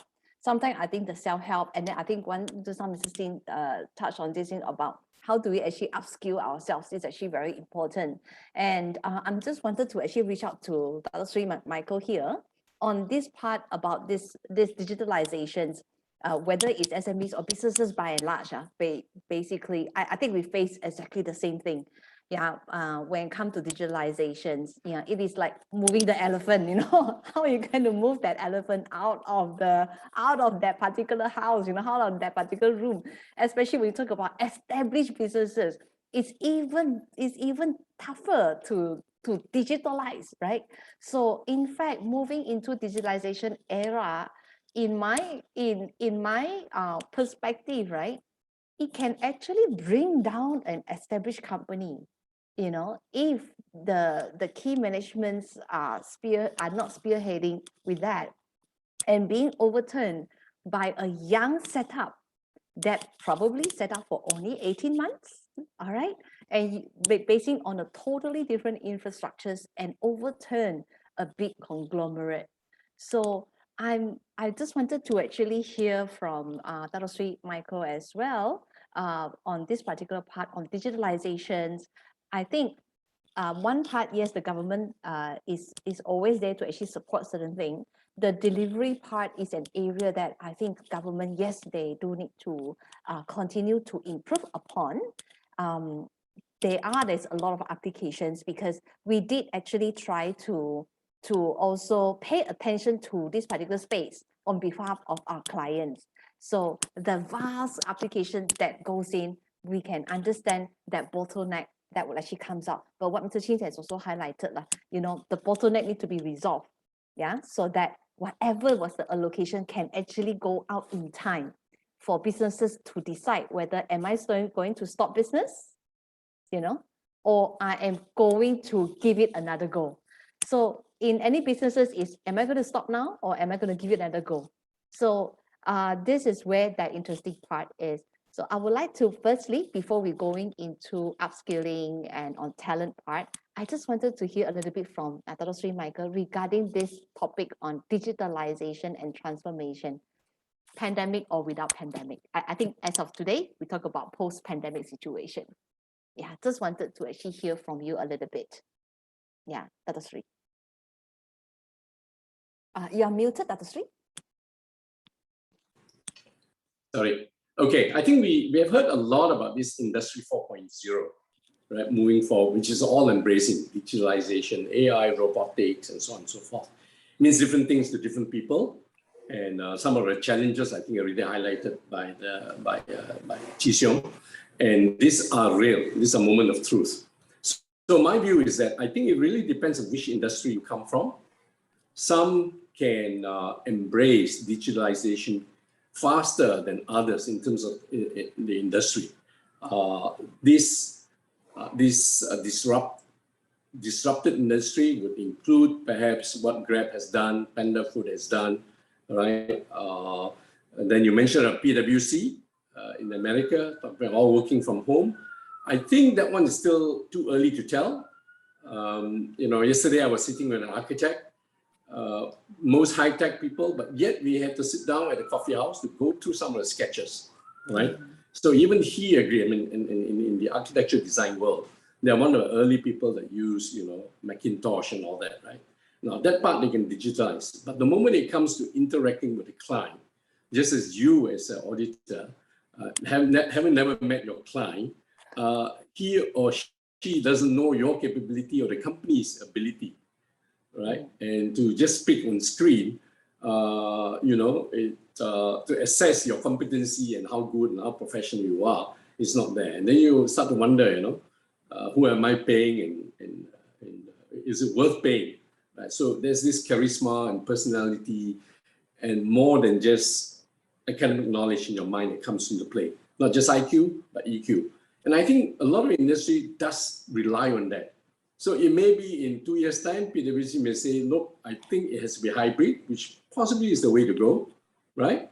Of course, we heard JP Morgan and Goldman Sachs has essentially tell the staff, every one of you come back to work, okay? And the consequence is some people are quite used to not commuting now an hour, 2 hours. You must understand the Western concept, right? And they say, look, I'll find another job. So the beneficiaries are the likes of Citibank and Merrill Lynch and all the other companies, right? So there's a little bit of shake-up there, right? So there has to be some wisdom in the minds of the top people within the banking circle and say, look, I don't pay you to work remotely. I do want all of you to sit around to debate and argue. And when you're at the water fountain, bright ideas are actually shared, right? If you do a virtual, for instance, of which in the last 18 months we've done, and maybe this is the only credit we can give to a pandemic. All of us have to learn quicker, and suddenly, we are dealing with Zoom, MST, Hop In, Blue, that sort of thing, and it's fantastic. But when in a conference room of 12, 14 people, sometimes you have either they come through and you have to put your hands up so that the notices you. But by the time he notices your hand, you have forgotten what you wanted to share, right? Nothing like sitting in the room when you look at the body language and the nuances, maybe this is not such a great idea, right? Maybe you should do something else. Look at the most thing. Kindergarten kids, right? Primary kids. Is homeschooling an option? An alternative maybe. It's an alternative maybe, but there are still sports. There are still sports, isn't it? There are still sports. There are still so many other things. So those in Malaysia that homeschooling is not because it's better, but perhaps the national curriculum is not something that they wanted to do, right? Look at the other extreme. If you're doing an MBA based on case study in Harvard Business School, would you one sitting in Kuala Lumpur, one sitting in Jakarta, and the other sitting in Boston somewhere? I think if Anthony Tan had attended Harvard Business School remotely, he probably won't have met Miss Tan or the current Minister of Finance and Economics of Jakarta and come up with this idea about Grab, right? So I think that's a reality. So I think at some point in time, we will probably find a landing in between virtual and physical, and I think it'll be hybrid, but my preference would be more physical. Coming from an industry that I'm still involved in, which is very much real estate, only certain you go for digitalization, a part of marketing and what have you, but the closure of that sale still needs the person who's going to invest R1 million of his lifestyle saving to come to the showroom and actually feel and touch what he's buying. Yeah, true. I mean, if I may, even though I know I'm moderating, I'm actually eager to also wanted to actually highlight that, as a business owner, to be honest, we also feel that while digitalization is important, degree of transformation is important, but however, that human touch is still something that is technology is unable to replace. You know, I was just having a private conversation with my internal team. I said, you know, how are we going to create bonding? The word bonding, unfortunately, are not able to create otherwise. So teamwork and bonding, unfortunately, it will still need certain degree of this other touch in addition to technology. But then again, yeah, for panelists, we may not be speaking from the standpoint of our younger generations, because in their mind, the meaning of bonding and the meaning of this other thing may means differently. As you can see in the budget 2022, in fact, since the year 2021, the government actually have grants set aside to promote esports, right? I don't know whether do they set aside as much money to promote sports, right? So there is a big difference. So then again, you know, for businesses to the environment, yeah, to stay relevant, sometimes, you know, this little changes that may actually happen without us knowing.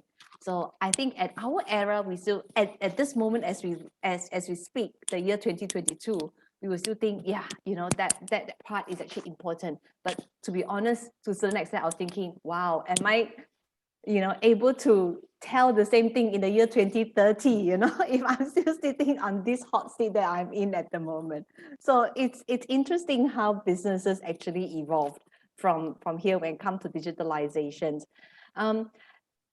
This question, we deep dive a little bit on this particular topic, because both our panelists today is actually business owners. Yeah. So I think you will realize that due to maybe talent, in order to cater for talent, some working relationship may not be an employment, you know, so working a distance, cross-working, whereby certain people may prefer to work from home or at certain locations, so may resulted in different kind of working relations that take place. I remember, I think about 3 years ago or 2-3 years ago, our EPF, our own EPF Malaysia, actually came out in one forum and says that the speaker says that he foresee in the time to come, right, the EPF collections, it's going, or the money that is in our EPF, it's going to go lower and lower. It's not because that we are not contributing or we are, you know, like escaping the contribution. It's simply because of the working relationship in an organization may not be very employee-employer approach, but it was more of like maybe contracts or you know, subcon or freelance or whatever. And hence the gig economy was actually in the picture. People who want to be able to earn, but then they do not want to get tied down to the hours. But I'm just wondering from a business owner standpoint, from both our panelists today, how do you actually feel that development? Do you find it an opportunity and challenges? And maybe you can share a little bit of thoughts about that, you know, on working relationship with our subordinate may change from pure employment to maybe a partnership or you know, other form of working relationship. Do you welcome that development, or do you think it's very difficult to control quality after that? Like our business is very difficult to control quality after that. Yeah, maybe I'll start from Dr. Sri. Thanks, Agnes. Again, as I said, it depends on which industry you come from. So when you look at digital transformation, the banking sector probably takes the lead, right? It's highly digitalized, simply because you know, everyone knows your cost to income ratio cannot be more than 50%. So all CEOs on a KPI is based on that. So headcounts become very expensive, and human capital in banks tend to be the more talented ones, and you're competing with talent, so you have to pay, you know, big mega bucks to do it. So again, this pandemic has also now accelerated that process. So for instance, the tradition of going to the bank, bringing your IC, filling in the form, putting all your salary and all that, and the customer relations manager having to look at you, against the form, check the photograph. That is now old-fashioned. You could now actually onboard a client by actually doing it, online, and then by taking a photograph of your identity, right, and speaking to the customer relations manager, you can be onboarded. So that's very much quite advanced, if you like, digitalization. Okay. Look at another business which I think can actually get involved in a higher degree of digitalization would be the services industry, the legal industry. So again, I have to share this story. I met a partner of a very reputable firm in London, and he was there, staying there for 2.5 months, so they can take the kid to school or whatever it is. And he can work from a hotel room because your drafting, all that can be done, right? And then if you look at the industry I'm in, which is, say, real estate and construction, I don't see people laying bricks, right, from their home on a site. You need to be physically there. Okay, the 3D printing and robotization, all those is coming, but I don't think they come anytime soon, because the cost of investment, the capex to enable this machinerization is just going to be too hefty, that by the time you complete the project, the pricing of that product is just beyond the market norm. Not sure whether I've given you a sample of my thoughts. Thank you. Yeah, Mr. Chin. Yeah. Maybe you need to unmute yourself, Mr. Chin. Yeah, Ines. Thanks. I think back to your question on gigs, right? Just now you mentioned about how the gigs economy will come by. As now the growth of the business are all different, and contribution of EPF also less because of the gigs economy. I think now you can see that in the new younger generation, they do not want to work for people. They want to have flexible hours, which the old traditional way is you have no choice. You have to come 9 to 5 or 9 to 6, whatever. So they're trying to be more flexible to run their own businesses in a different way, right? I think we can see that. I just want to give a quick analysis on Malaysia, our market SMEs. The total SMEs in 2020, they are 1.15 million. Out of 1.15 million, of course, 98.5% are SMEs. Okay, and from the 98.5% of SMEs, 89% of them are in service industry. Right. So when you talk about service industry, means there are a lot of small businesses, micro SMEs, even a company with 3 to 5 people, or even a single person, like what they do in the gigs, right? And would you consider a guy who is running around with Grab food is a gig economy? To me, it is, right? So there are a lot of businesses start coming up, such appear. In fact, I have interview I think from a couple of weeks ago. They are this person who came in and he told me that I only can work 60% for you. I want to work on my own. Yeah, you give me tasks, I finish for you. So even you hire me. So those are attitude they have now. They doesn't want to work 100%. They want to work on their way.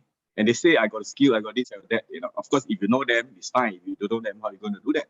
So in other words, means if I'm going to, as a big organization, I want to find some small business gig services provide to me, I also have to look at what kind of background they have, what kind of services they can provide to us, right?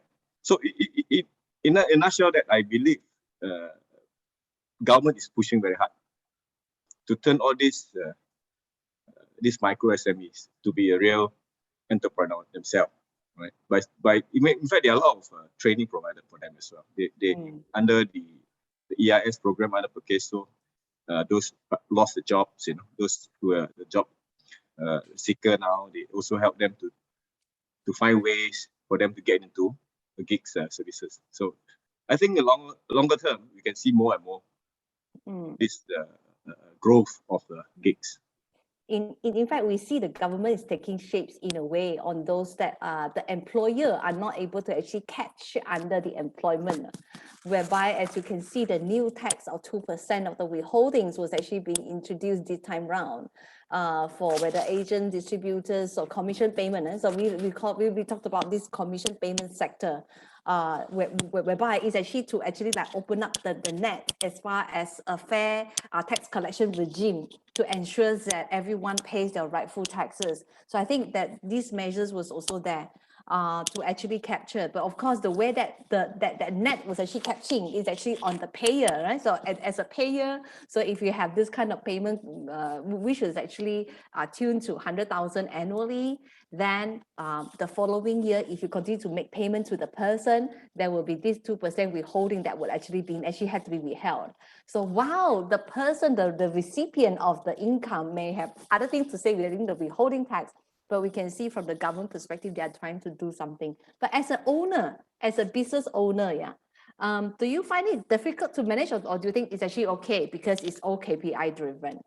I mean, from Mr. Chin, from SME perspective, do you think it's okay? I just talk about numbers with you then. You know, if you get it, you pay. You get paid. If you don't achieve, then you don't get paid. It probably will still work. I mean, from SME perspective, I'm just wanted to hear from Mr. Chin. Over to you, Mr. Chin. I think it's subject to what business you're doing, right? Some Okay. business you can get those gig to ensure that their performance or their KPI be achieved by utilizing them. Because sometimes this gigs service provider, they probably come by and go, unless like, you know them. Unless you know them, they are providing, they have good reputation. But hard to find this kind of people right now at the moment. But longer term, yes, you may have. So in fact, there are a lot of new apps are coming up, just to help the gigs economy. Like for instance, I give example of as a friend of mine, or maybe a council member of ours, he's running the aircon apps. Aircon service. Now you can go to the apps, put down your requirement, when you want them to come in service, what time you want them to come in service, then they will send their apps will show you where you can get the gigs by the service provider. So another one is a new way of approach. Right now, when we have aircon failure, we will call the aircon contractor, when can you come? He will fix the time, then you have to be there, kind of thing. Now this apps is different. This app means I want my time, you can come or not. So there are two people who will come provide the service. This is the aircon. Probably later they will add on more other services into it. I mean, it's on demand already, right? And the performance can be judged. It can be seen. Do you have a rating for this contractor? They will have just like what we did for purchases over the net, right? They have a rating. They have comments. This contractor is good, it's not good, or whatever. These are real figures, right? So in the longer term, they will help both the confident of the business owner. Yeah, I don't mind. Sometimes if I sub out my jobs to these people, I know who are those people, what are they, whether they are good performance, and how can I judge, with a proper assessment process too, all those things. So it is something that we foresee coming. Right. So there are questions actually in the hop-in, which is actually in the chat room right now. I think maybe, to actually have a better interaction with our participants as well. Let's take on to the questions. We received a question from Yun Wei Chun on these questions on, there are two questions being posted, yeah? One is actually on any suggestion for the traditional SMEs be able to digitalize to cope with the post-COVID business, and any change in form of business will be conducted. Yeah.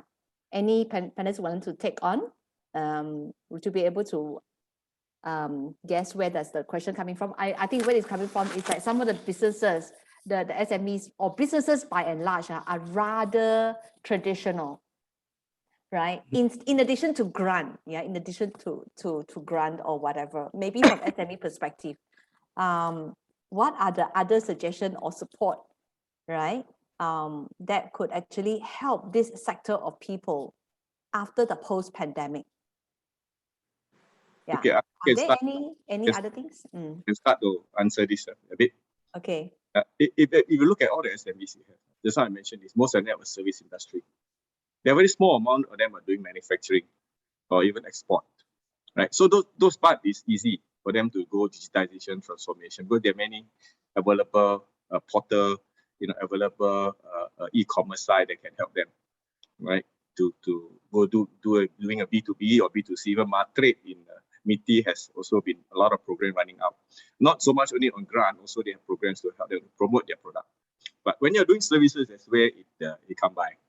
What kind of traditional services that you think you need to go digitize, digital transformation? Like one example I mentioned just now, the aircon service provider. Now you have to learn how to use the apps, how to put yourself inside, right? How to get a good rating for your company. So those are the things we have to look at. Very specific. Which industry are you in?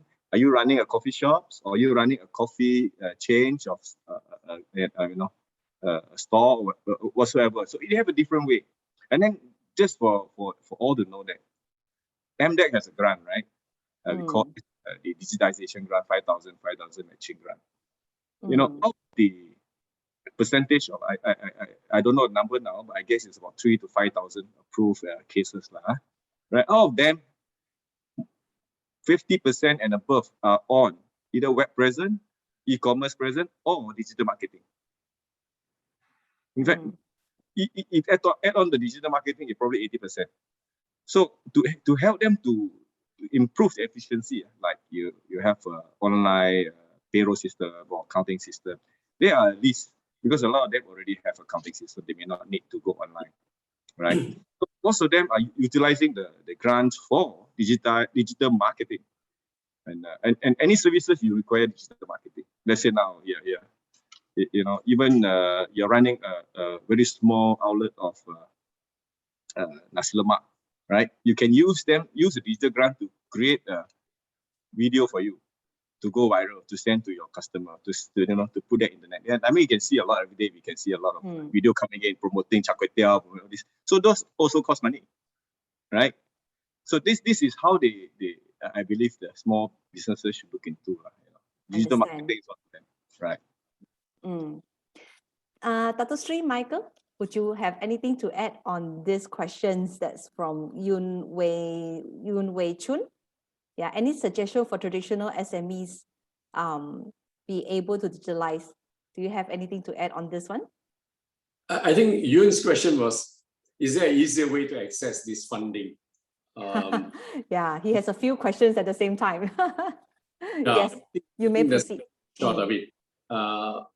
As you have earlier shared, all these grants and others are actually pushed through various agencies and various financial institutions, right?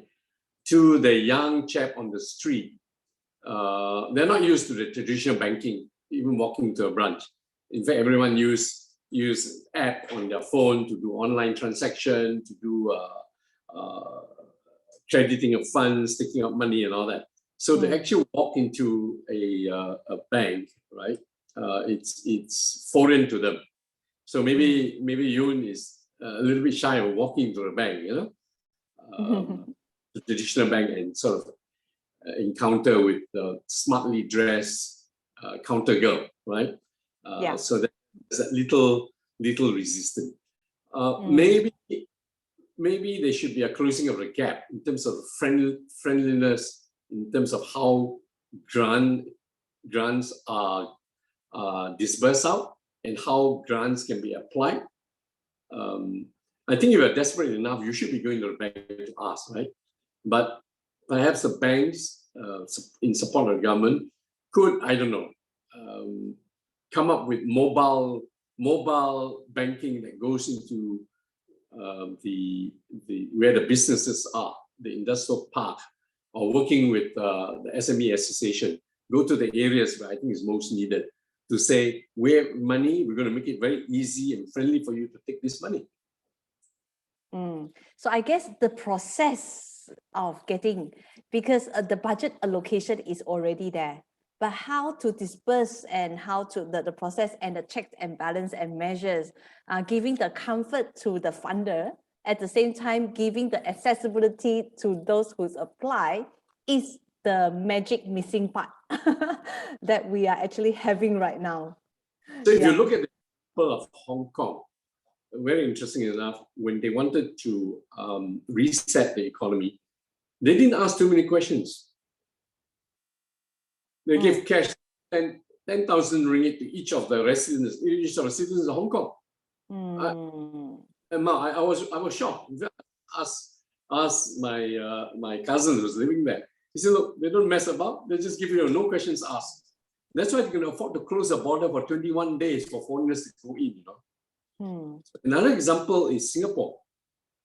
Now in here, you need to apply for the Penjana assistant, where you get your 1,004, the first MCO 1,004, right? So our government didn't even ask for that. The check just comes to post. And then the business, well, how do you establish this? We have your tax filing record for the longest time. In Singapore, IRS, you don't mess around with them, right? So everything's transparent. We know how many staff you employ, what is the total payroll, and this is money for you. This is a durian runto for some businesses, but the few factor, right? Because if you want to do it quick, this is probably the shotgun approach. You will just fire out that, and the impact immediately happens. So maybe we may need to look at look at a greater good, how we're going to push this benefit to the men on the street. I think SME associations will be a very important driver to actually pass this information forward, because the make it easy and make it accessible and make it the call to action is too complicated. The call to actions is too long of the process at the moment. So that probably is where our missing link is. Now, it's good that we are slowly having questions coming in, since we are one panelist down. So I think we probably will take some questions from the floor before we move on. Yeah, I hope the panelists will actually agree with that. I'll go by the order that was actually posting in here. There is another question that is from Yun Wei Chu regarding the cost of doing business, because the SOP, because the post-pandemic, the SOP, is actually high. So cost of doing business has gone up. And I think at the same time, he probably will refer that the longer I wait for my application or whatever, the cost of doing business continue to escalate on top of whatever the SOP that I actually have to be done. So very quickly on the cost of running business post-pandemic is high due to SOP, due to waiting time. Any advice for SMEs to be able to move forward? Just very quickly before we go to Carol's questions. Chin, Mr. Chin? Okay, just and more of this question.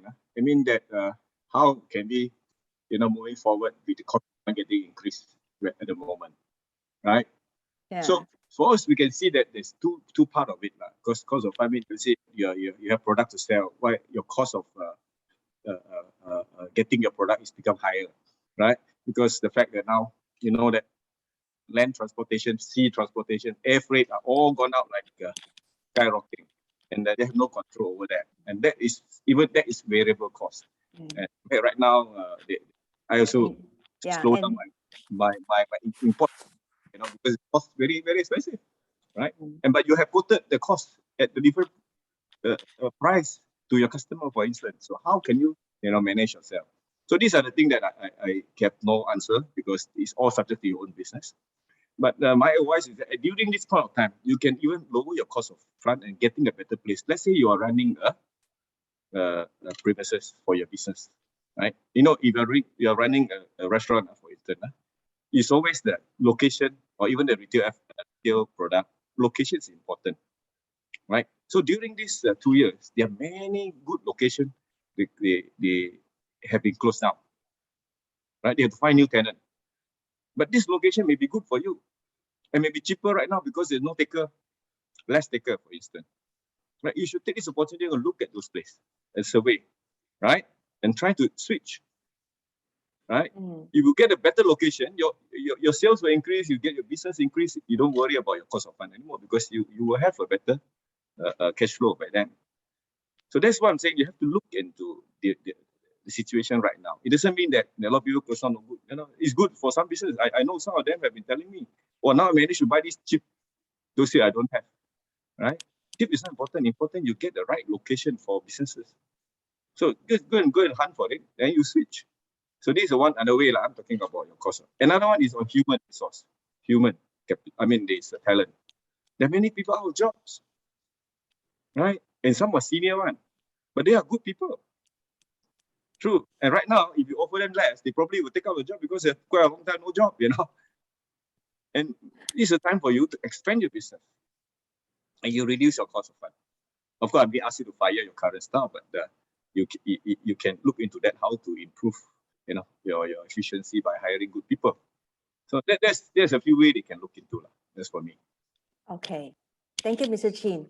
Dato Sri, is there anything to add about managing the cost factor plus maybe the pressing down of the selling market price due to, you know, the pandemic or whatever? Businesses are cushioned in between. So would you like to add on to this, you know, enlighten Mr. Yin Wei Chun a little bit on his question? I think this is the typical outcome after an unpredictable event. This is a necessary distortion to business as usual, which I think at some point in time it will stabilize and everyone had to live with it, just like we are now living with the pandemic, right? There are some silver lining in the cloud. Because of the necessity to tighten the belt and make sure that your organization is sustainable, I wouldn't be surprised if we do a survey of all the corporates in this country. You'll find that a lot of them would have trimmed down a lot of their costs, not only in terms of perhaps natural attrition.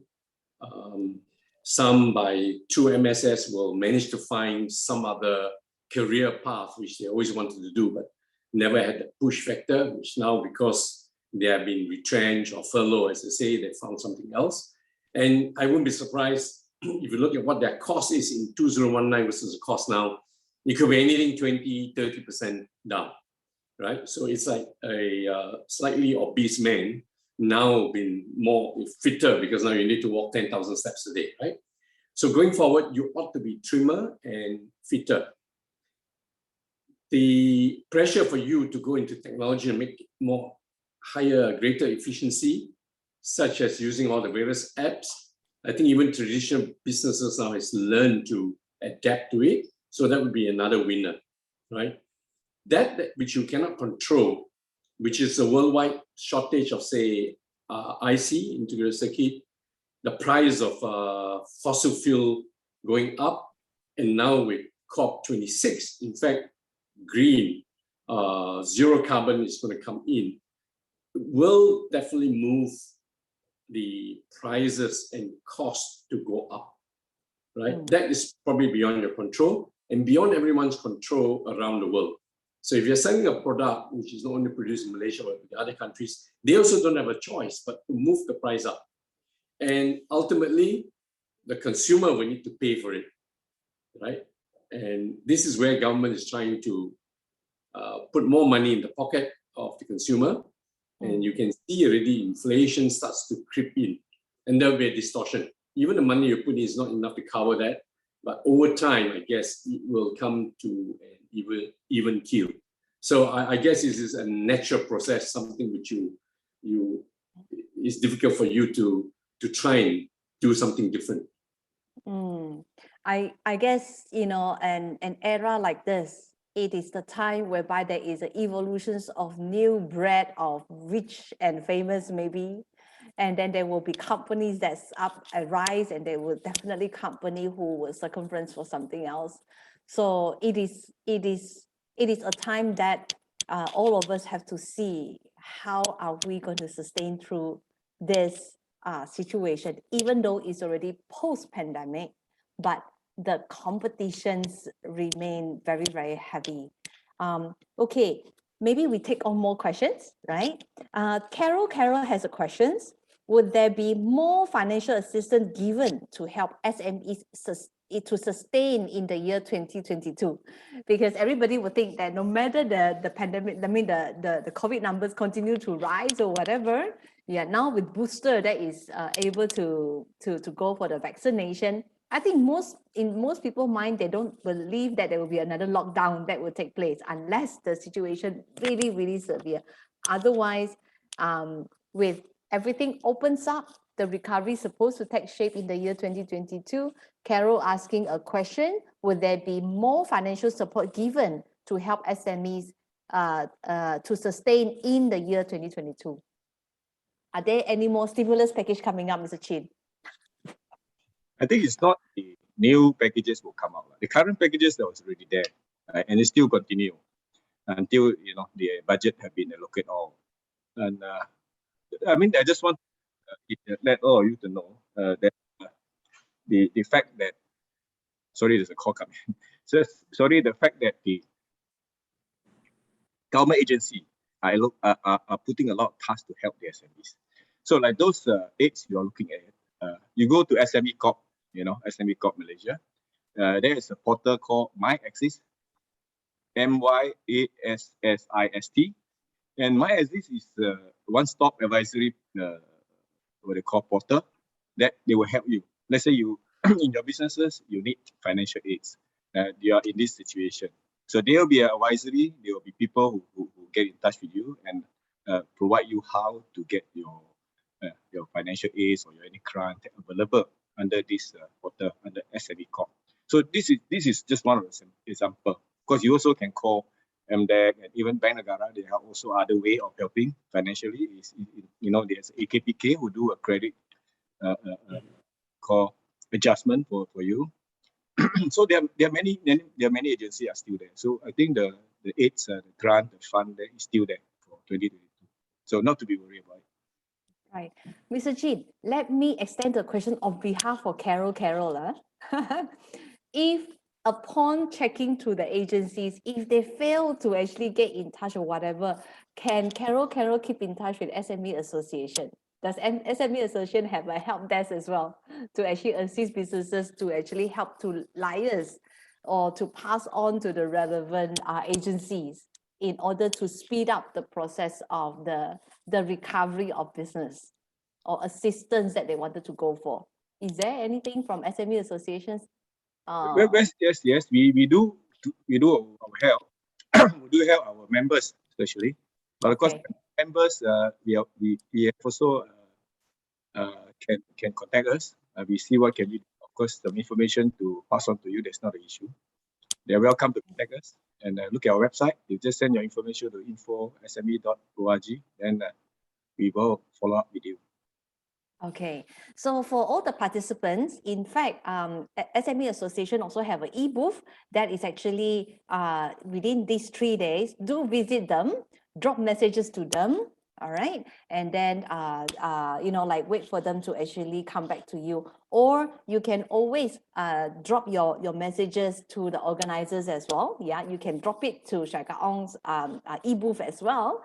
Yeah, and we will be passing this information over for you as well, right? At the end of the day, I think what is important is sometimes it's not how much more that the government needs to allocate for everybody, how much more fund we need to allocate. It's how do we disseminate down to the right business owner for them to pivot forward faster, while they're at the crossroad of deciding whether am I going to continue in my business journey or I'm just going to call it a day. Right, so I think that is a very important part, especially Malaysia. We are very much driven, our economy are very much driven by the SMEs. Even though in terms of the economical growth, the big organizations are still catering just less than 50%. But in terms of the number of SMEs, definitely the number of SMEs is like what, 80 to 90%, isn't it? Mr. Chin will have more information than that. So Mr. Chin, so just now I think you have very important information. In order to actually have a more direct help, the SMEs would need to become a member of an SME association. Am I right? Something like that. Yeah. But there's a benefit we given to our members. I see. We welcome you to join us, but if you really not a member, and in fact, still reach out. we still reach out for us to help. That's not an issue. In fact, we have also a special task force. We call the process called Pull You Up. We even help those financial in trouble SMEs or any particular person who have credit card issue, even tai loan issue. We also help them to negotiate how to settle their own personal debt, all kinds of things. So that we provide services for the community, right? You can protect us. Okay. Now, I realize that in the audience, there are questions that is actually text question that was actually posted to me. So basically to the audience, let me answer those questions first. Tomorrow morning, we will have a sessions in the morning with the Inland Revenue Board, with the Customs Officer, as well as to Tax Director of KPMG. So the foreign source income questions, we will wanted to be able to speak more under that particular session, which is 3 hours, 9:30 to 12:30. So it's a very important session that you come in. I will be copying all your questions here, okay? And then we will be addressing it at that particular forum. So at this moment, from now until 12:30, we wanted to discuss about businesses and how do we going to plan ahead for the year 2022. I think that is actually very important. So Mr. Yi Ching, Yi Ching Ao has a question on MDEC. Maybe we touch on this quickly, and then I would like to actually move on with our moderating from here onwards. One more last question from the hop-in, which says, hi, can you explain further how does SME get access to digitalize their business via MDEC grant? I believe again, Mr. Chin, it will be contacting them, right? Would you wanted to add more on that? There is a follow-up question to say, is there a contact point they can get from and is it for Bumi SME? So because a lot of people think that the grant coming from MDEC are mainly for Bumi SMEs and not for non-Bumi SMEs. So maybe Mr. Chin, you wanted to add, you wanted to answer this question from Yi Ching Ao.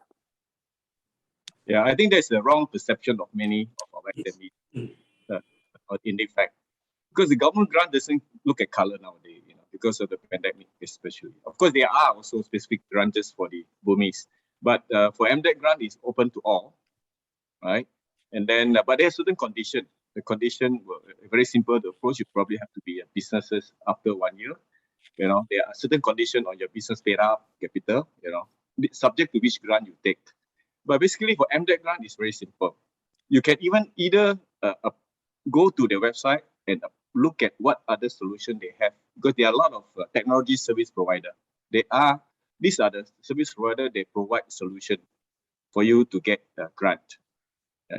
In other words, means that they will do all for you. You do not even have to put your application yourself. They will come to you and help you to get it done. So if you have issue on that, you can contact me. I will guide you to the right party to help you to apply for the grant that you want, and you will tell you even you do not even have to look at the website. In fact, I know the company, our members, one of our members, who has been close to about 2,000 SMEs, community companies that was going through approval with their application via this channel. So that means you do not worry about that. It's very easy. You just need to contact the right solution that you want. Then the TSP will do it for you. I see. Thank you very much, Mr. Chin. Thank you for the participant for your questions. Allow me to actually move on to our moderating. I wanted to talk a little bit about the people and talent, because actually one of the very important cause of business is actually the people itself, right? It's the people itself. So within the government budgets in the recent year, we observed that the government is actually promoting entrepreneurship, and also at the same time, they are setting up funds for upskilling the people who are actually under employment. All right. So I just wanted to actually look into this particular part. How successful do you think is the upskilling right now? I think Invest KL will actually have some information pertaining to the upskilling of the people and what has been done, and as well as when it comes to businesses, what the government has done so far when it comes to bringing in, all kinds of different business opportunity to create employment opportunities or other businesses for our people in Malaysia to pivot from here onwards. So I'd like to actually hear from Dato' Sri Michael on this one. There is some slides that Dato' Sri Michael actually kindly sent over. Would Dato' Sri Michael wanted me to do a share on some of this? I think the 4-page slide, the overall. The overall? Yeah, the one. The one on the attracting jobs, yeah? No, that one will be, that would be an answer to your question on the government assistance in terms of upskilling. But Okay. first one, the one which is 4 slides is on, yep, I got it right in front of me here. Just 1 second. This is technology for me. I've got 4 screens in front of me. I thought we need. Wow. Yeah. Or would you like to share file? Because I've already allowed Dr. Sri Michael to share file as well. Would you like to share screen? No, I think it's Okay, on hold on a second. It's headed Attracting Regional Service Investments, Creating Okay. Jobs. That's the slide. Okay, hold on. Let me just pull up that particular slide. So for the time being, maybe Dr. Sri Michael can just give a verbal comment first while I picked up. Okay. All right. Some of you may have heard of this corporation called InvestKL Corporation. It was incorporated in 2011 as the government's economic transformation program. I took the chair in 2012 as someone from the private sector to try and push this. And you wouldn't hear that much about InvestKL because the target market essentially the Fortune 500, Forbes 2000 multinational companies located overseas. And we are sort of the MIDA of Kuala Lumpur or MIDA of Greater Kuala Lumpur. But we don't focus on the sort of industry that MIDA traditionally would go for, which is in most people's mind, manufacturing, production, and that sort of thing, heavy industry. InvestKL's main object is really to bring in business process outsourcing type of company, regional control towers, marketing hubs, the sort of stuff that relies on our infrastructure and our talent in this country. So hence, that's our mandate. And our marketing approach is more rifle approach. We identify which companies to go for, and we will knock at their door and say, how can we attract you to come to Greater Kuala Lumpur? So one of our tagline we use is grow in Asia from Kuala Lumpur, Malaysia. Now, a lot of multinational companies, because of time zone, because of work efficiency and what have you, these global MNCs would want regional headquarters. So if you look at Northern Asia, people will probably be looking at Hong Kong, Tokyo, maybe Shanghai. You come a little bit more south, if you just look at ASEAN, we basically have the ASEAN countries, the capitals that we compete against. So we see ourselves as competing with perhaps Singapore, to some lesser extent, Bangkok, Jakarta, and not quite ASEAN, but near enough, same time zone, probably Hong Kong.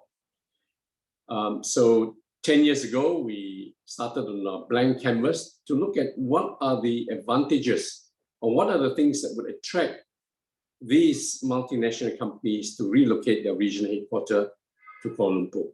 So next slide will show some of the companies, and these are very recognizable brands throughout the world, that we have managed to attract and relocate or locate them to Greater Kuala Lumpur for their operations. Next slide, please. Okay, hold on.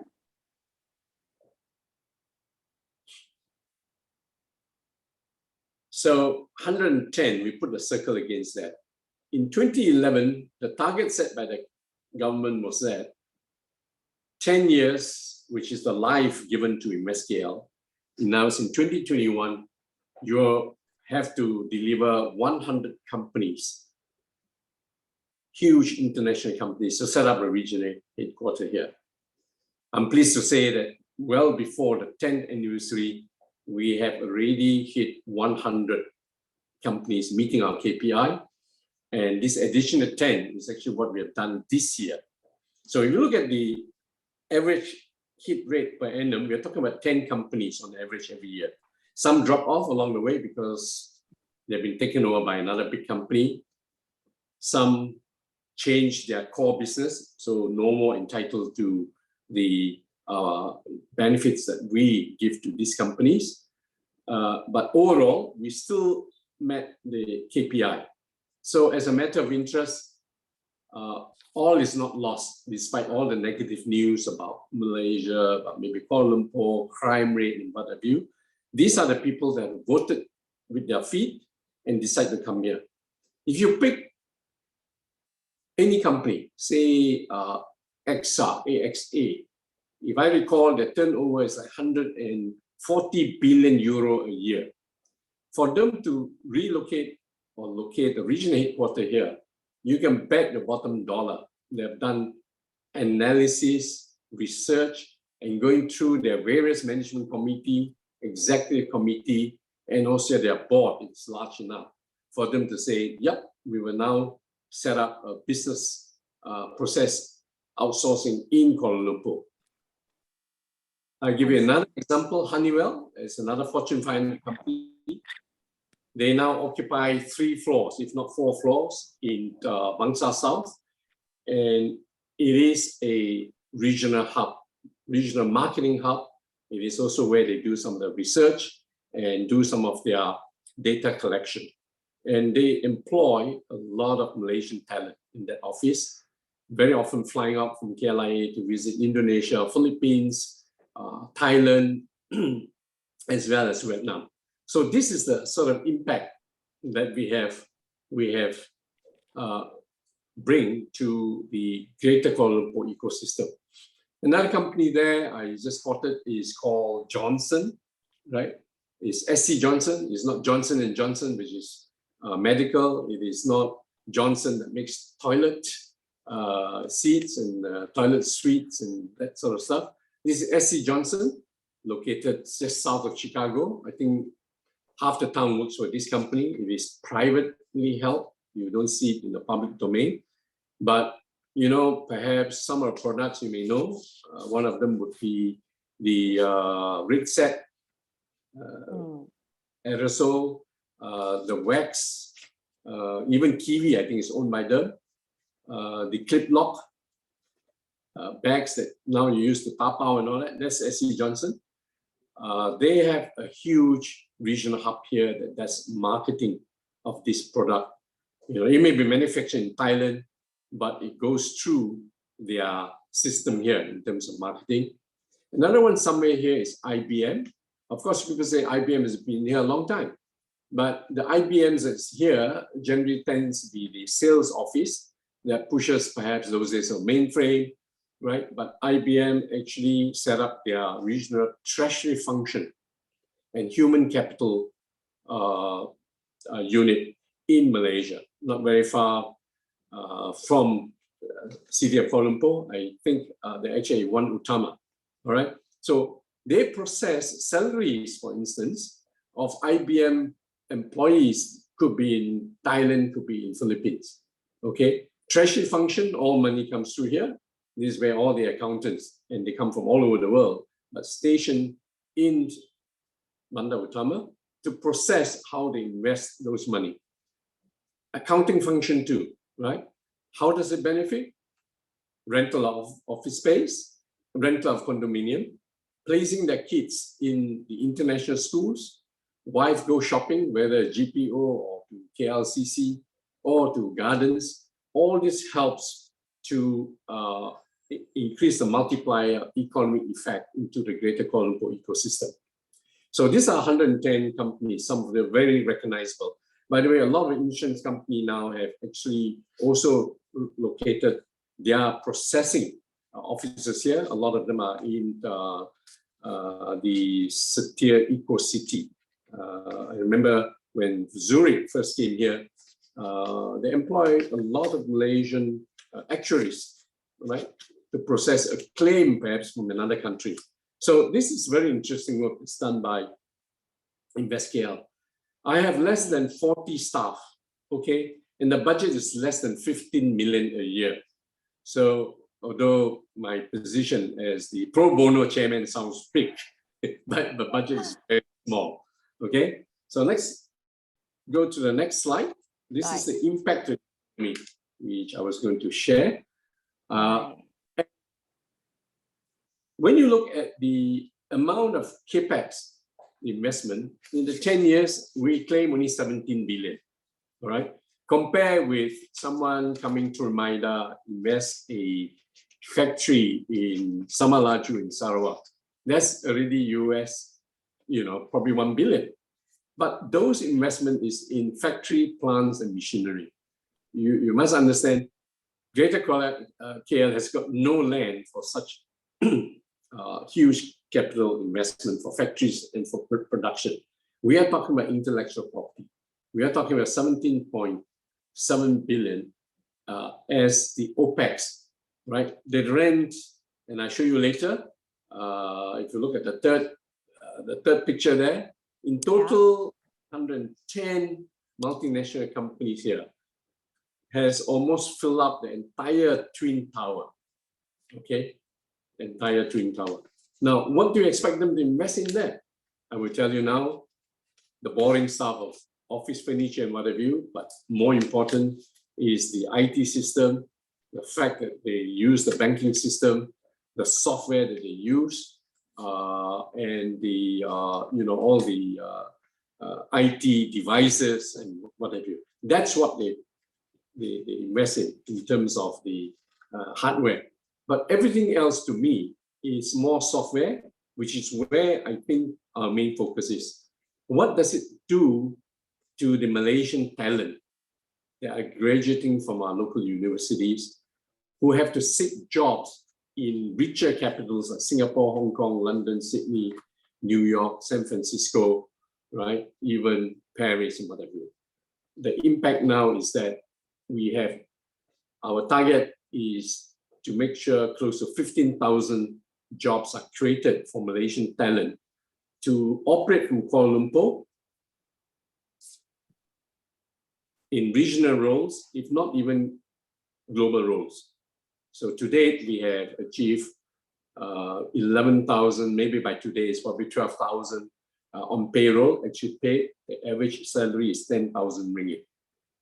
All right, so we move the needle in terms of the income up there. But more importantly,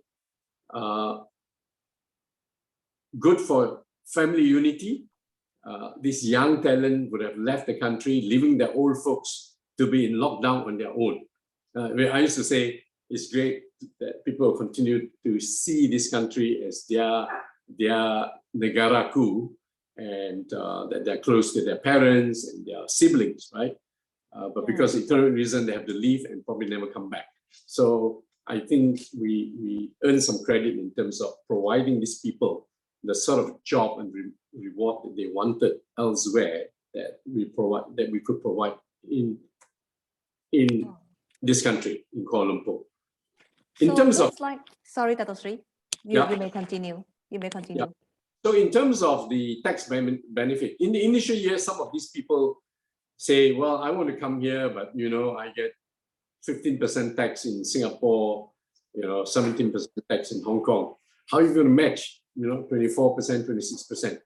So all those days, we need to go back to the government, to the Economic Action Committee through MIDA and say, look, in order to compete, we need to give them the same rate. So in other words, to give them the tax rate, right? So if we didn't, they would have moved their regional headquarters elsewhere, and maybe 100 jobs we would have lost. So I think the government is sympathetic to that appeal, and we were giving some of these tax breaks to some of these corporations. But indirectly, if you look at it, we estimated that the fact that an expatriate, right, is relocated into Malaysia, his personal income tax alone, right, if we add all that up, adds another 174 million to the income tax coffer. So we didn't really lose, right? All told, we still gain. The value add, which we could not assess is obviously in terms of when these companies come here, they obviously use our legal services. I think we shared some of the company names there. We use the consulting services and audit services of the Big Four. I'm sure Syarikat Ong would be somewhere there. If not, yeah, give me a call. I'm happy to see one of the company that you put on the logo whereby we are associate on one of the service actually. What is this? Yeah, one of your 110. I'm happy to actually see one of the logo whereby Syarikat Ong is associate with them in terms of service providing. And I hope you grow with them, because for them to enjoy those benefits, they have to submit a 5-year plan. In the 5-year plan, 2 major focuses. One is how many local talents are you going to employ? And we want to see that progression going up, right? In other words, how much OPEX are you going to invest, okay, in your business? We don't talk about how many factories you're going to build or which offices or real estate you're going to buy. I think that's where the major difference is between us and the other traditional investment promotion agency, right? Hilton Hotel, okay, but benefit, you know why? There's a company called International SOS. Some of you may not know. They're probably the world's biggest medical evacuation, and now actually probably market intelligence company. Now, anywhere where there's a war, in fact, in this country, probably their services are used, where an expatriate caught COVID and he insists that he wants to go back to his home country to get medical treatment, they have all the private jets, all standby, everything flying in and out, right? And I had the privilege of attending their EXCO meeting, all right? The entire board, came here, booked conference rooms in St. Regis. They all stay in St. Regis, and the top dollars they're paid. Private company, I can't remember, turnover. We don't look at any company is less than US 1 billion turnover anyway. So they're huge. So these are some of the spin-offs, right? The likes of Knight Frank, JLL will get the benefit of being consulted as to which offices to rent. Sellers will ask, CEO, please find a condominium or a house for me to stay, and so on and so forth. All the banks would provide their services because they do need trading. So imagine they are trading in various currency, right? The Forex department will definitely benefit. DHL, Schenker, all these will be the logistics. So this impact, we put some numbers there. Professional services, 61% increase in business. Hotel, there must be 10% benefit, right? Real estate, 7.8. Banking and finance, definitely this impact. Logistics, definitely this impact. So that's the impact to the ecosystem that InvestScale has given to Greater Kuala Lumpur. Next slide.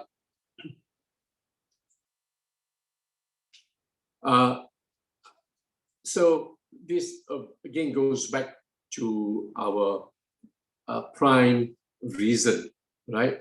The core business. We go for MNCs and fast-growing companies with regional activities and high-quality foreign investment in services. So regional headquarters, regional supply chain, centers of excellence. So we have engineering companies here setting up now research centers here, global business services. And these are some of the examples that we provide. And what are the estimated linkages? All right, these are big companies, but there would be companies, SMEs, that are providing services to this. Never mind with the smaller ones, printing of cards, providing photosetting machine, logistics and what have you, security services, and so on and so forth. But there are also other areas. I noticed a company called Kadokawa, right? Kadokawa. Japanese are very conservative. It took us at least 2 to 3 years to court them before they come in, if I recall. It's more difficult than courting a girlfriend and say, may I propose and get you married, right? But we got Kadokawa in, and the way they benefit the ecosystem is very interesting. Kadokawa's turnover, if I recall, is definitely more than US 1 billion. They are one of the biggest publisher of manga comics in Japan, right? And they saw potential in locating their regional unit here in Kuala Lumpur. And the first thing they did is they acquire a Malaysian company. I can't remember the name, but I know the magazines or the comics they produce. I think it's called Gempak something, right? So they immediately acquire a company, a creative company. I think they're based in somewhere Bessie. Immediately have all the talent. The idea was that combined with the technology and the IP of Kadokawa, they will produce manga magazine in the Bahasa Indonesia language, also in the Bahasa Malaysia language. And they also saw this as a beachhead into the Middle East, right? And having done that, after doing that, they then decided to work with KDU University College with their Department of Creative department to set up a unit to research, to go into this creative manga, if you like, project. So typical sort of how this multiply effect, can go down beyond even just SMEs, even in the creative industry. So I think that probably concludes my very quick summary of the MSKL does to the ecosystem. Yeah. Thanks. Yeah. Thank you, Dr. Sri. In fact, I would like to actually add on to everybody regarding this thing about upskilling, etc. A lot of time we hear the term upskilling and reskilling from budget talks, right? And then we talked about this is about going to training, going to this, going to that. There is actually one. That is honestly, that is only the tips of the iceberg. A lot of the time when we talk about upskilling, we require to have knowledge transfer. And the knowledge transfer, and then we need to have collaborations. We need to have different businesses that actually come into our region, into our country, in order for that to actually take place. In fact, if you look into the budget, whether it's this year or even last year, I think this year is less, but last year we are also into head office or regionalized incentive, whereby move your regional office into Malaysia, and hence we're going to give you this and that, right? So this is actually part of the entire ecosystem of bringing in the type of companies that we want in order to train on job. And I think I like what Dr. Sri Michael was actually sharing about the Kadokawa regarding the collaboration with university, right? And I think that is actually a very important, because a lot of the time, the upskill, our talent, right? We always hear this about what people is talking about our talent, to say that, hey, our talent is not able to meet the quality of a workforce, right?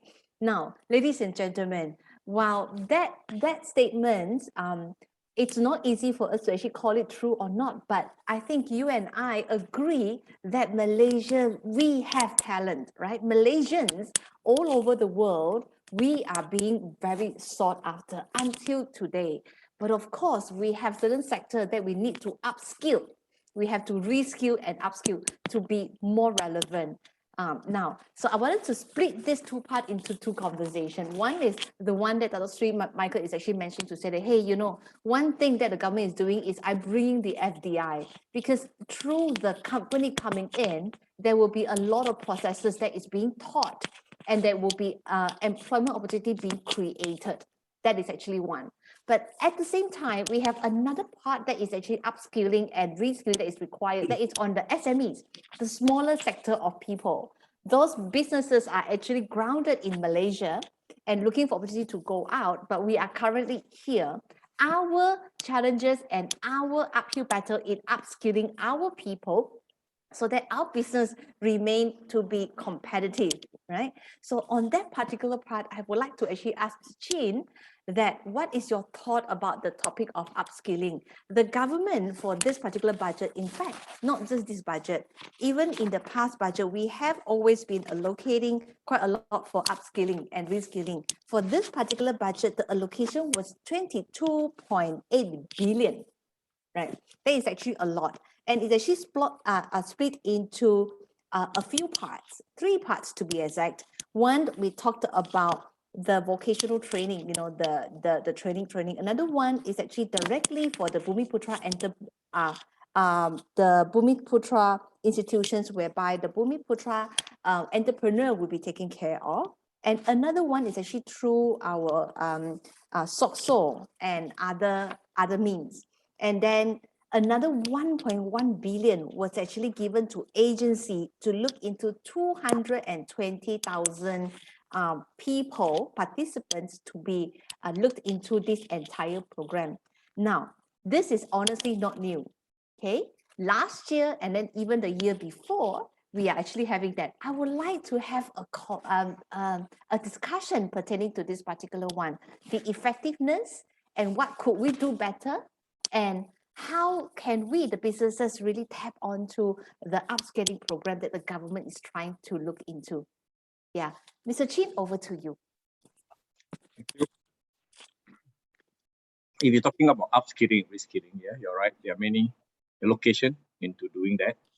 And of course, this is not the immediate remedy to help the SMEs or the businesses, but it's probably a mid and long-term kind of solution, right? At the moment, for the SMEs, I mean, to be frank, the past 2 years are all struggling. And when they struggle, they do not really put themselves into thinking how to reskill their staff or upskill their staff. But they are also a sector of these businesses in the SME community that really make you full use of this.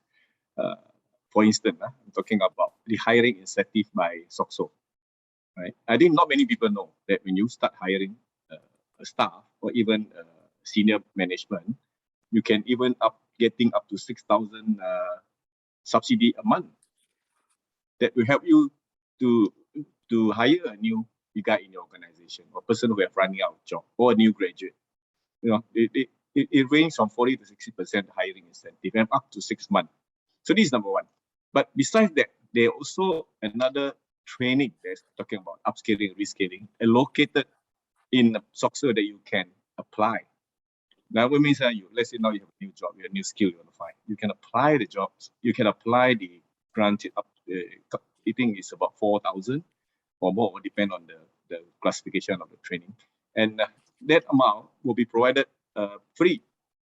So the company, let's say now your SME businesses, you want to do something else. Like I mentioned just now, you can try to look for some new businesses you want to involve in, and then you hire new people, and then those people you can in fact get claims from the government that will help you to move on. So these are things that is already there. To be frank, there are not many people know about it. It's very sad. I don't know why. I don't know why the SME community. I've done a lot of webinar together with Pakeso. In fact, we also signed up 7, now 8 universities coming up together with the Pakeso and SME Association. We work out webinar just to tell them, even now for the university student, you get interview, you'll be paid. Do you know that even you go for interview also be paid by Pakeso? Wow. So those are things that a lot of people don't do. Right? It's there. And they always think that it will never get, it's not easy. No, you just follow their process, what's their requirement, you get it. So in fact, we have been helping a lot of companies such as those doing services who cannot operate at the moment, and they got a number of good claims from the Pakeso side. And best part of it doesn't matter whether you are a Pakeso member or SOCSO member or not. They even allow you a non-SOCSO member who are in this category that have been losing business. They will allow them to claim. So under this program, I think they are helping. Government is helping, and the money is there, right? And so that's mainly for SMEs. And to do reskilling and upskilling is not so simple as you want to do. SME is always difficult. Even the owner also need to be trained. A lot of times. And but there are a lot of programs available. So even SME, we have an academy. We are working with Pakeso and HRD Corp to provide trainings, for our SME communities, even their staff or whatsoever.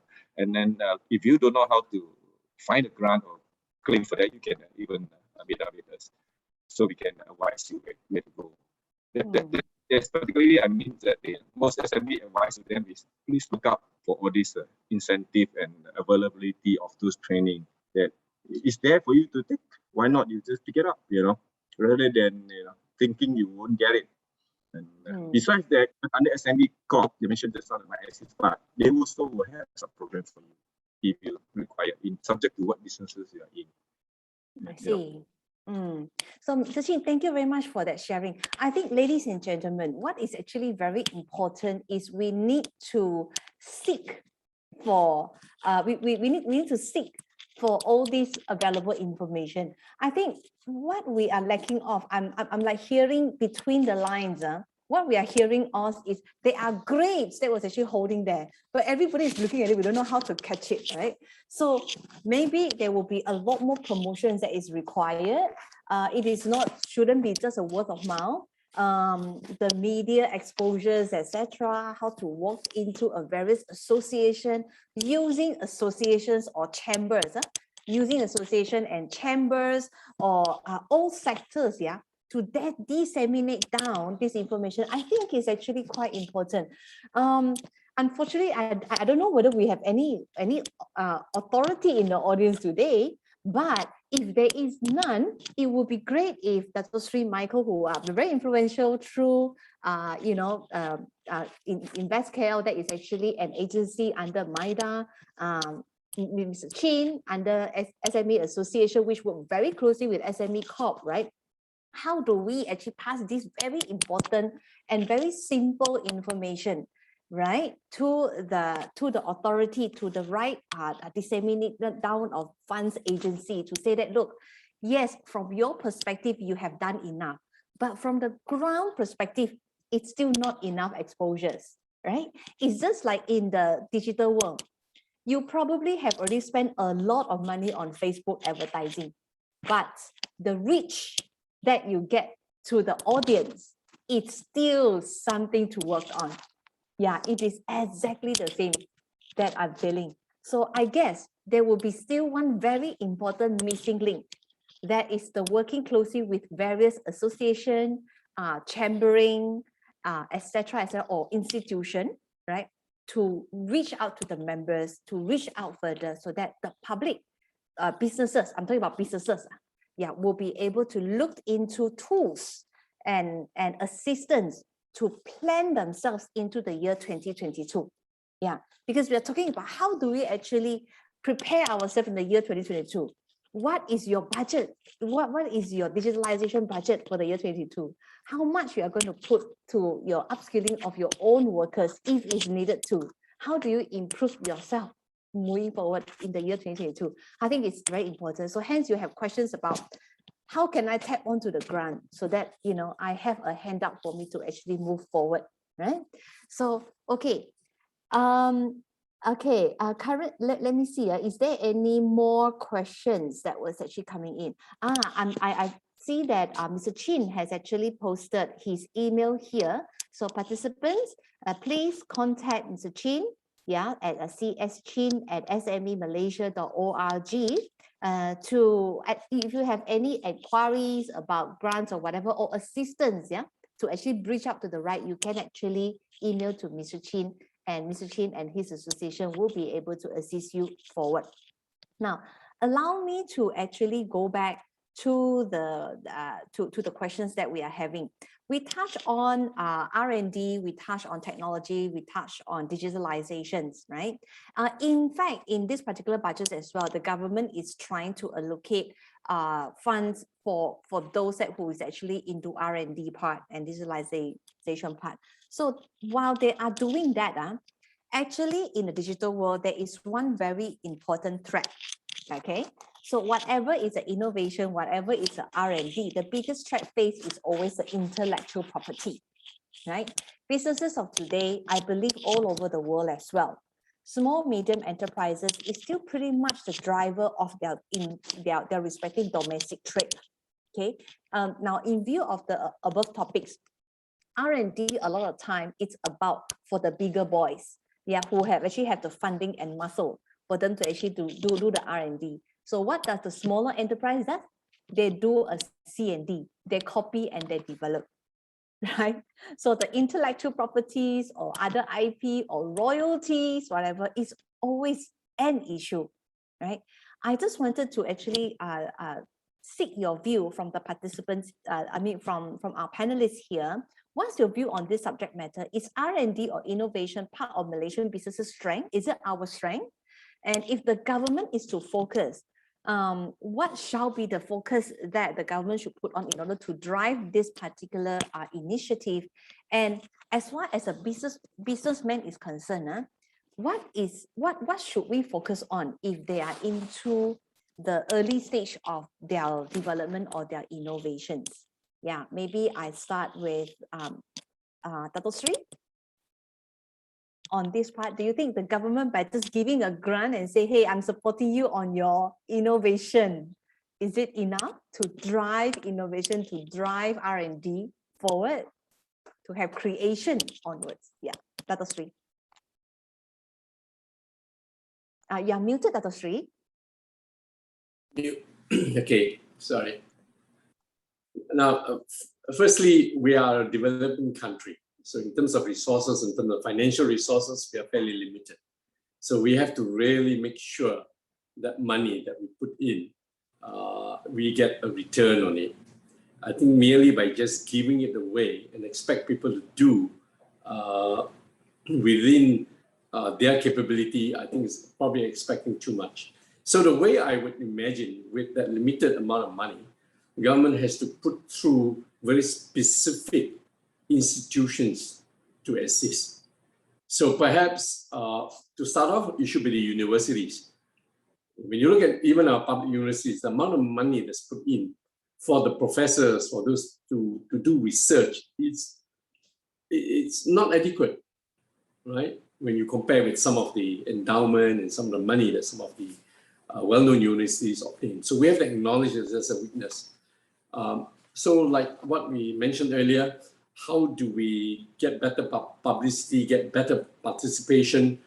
Perhaps some of this grant, very specific, maybe channeled to, must be in collaboration with, say, SME Corp or SME Association, because they know they are the people in the front line, right? And they should know who are the people that are doing good work that needs a little bit more incentive for them to take it to the next level, right?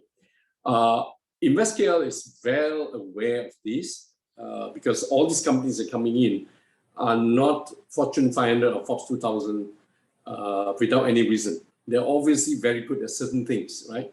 Intellectual property being one of them.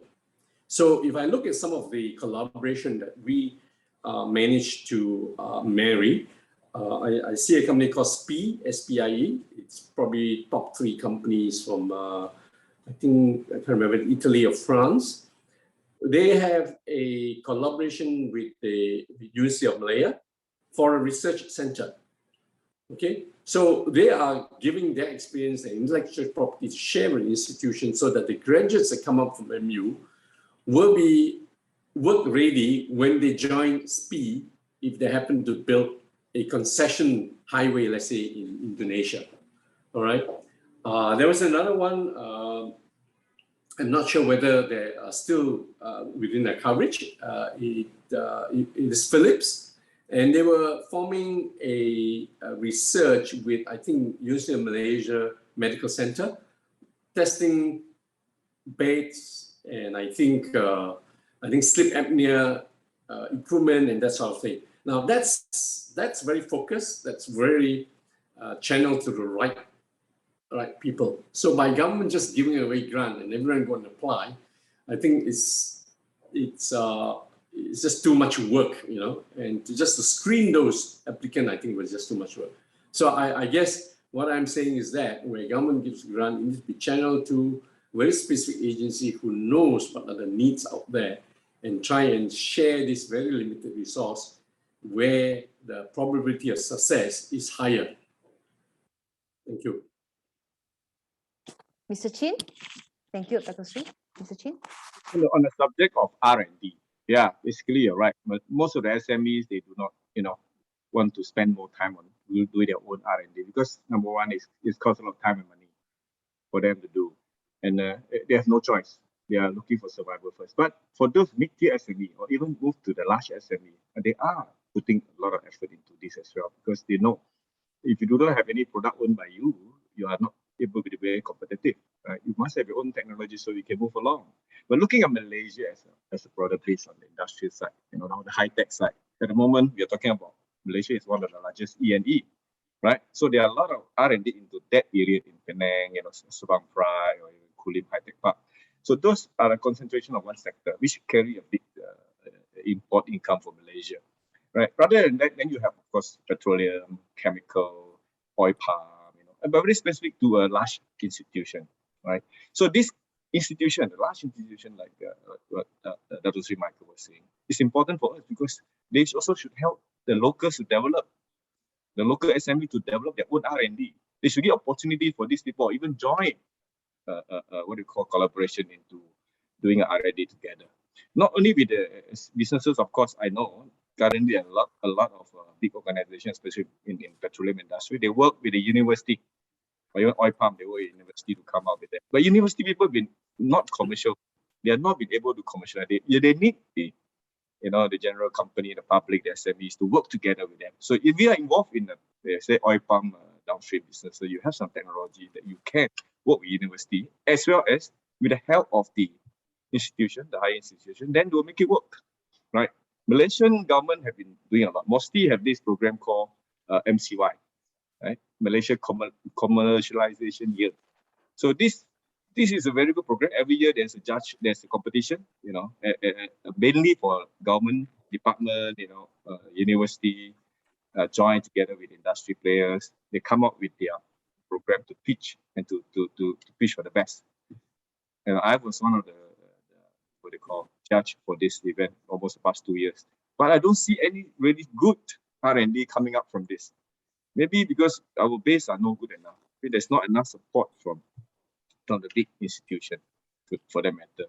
And so this part, I think the government have to do a lot, right? But saying do a lot, not say they do not have. I think if you know there's an agency called Malaysia MTDC, Malaysia Technology Development Corporation.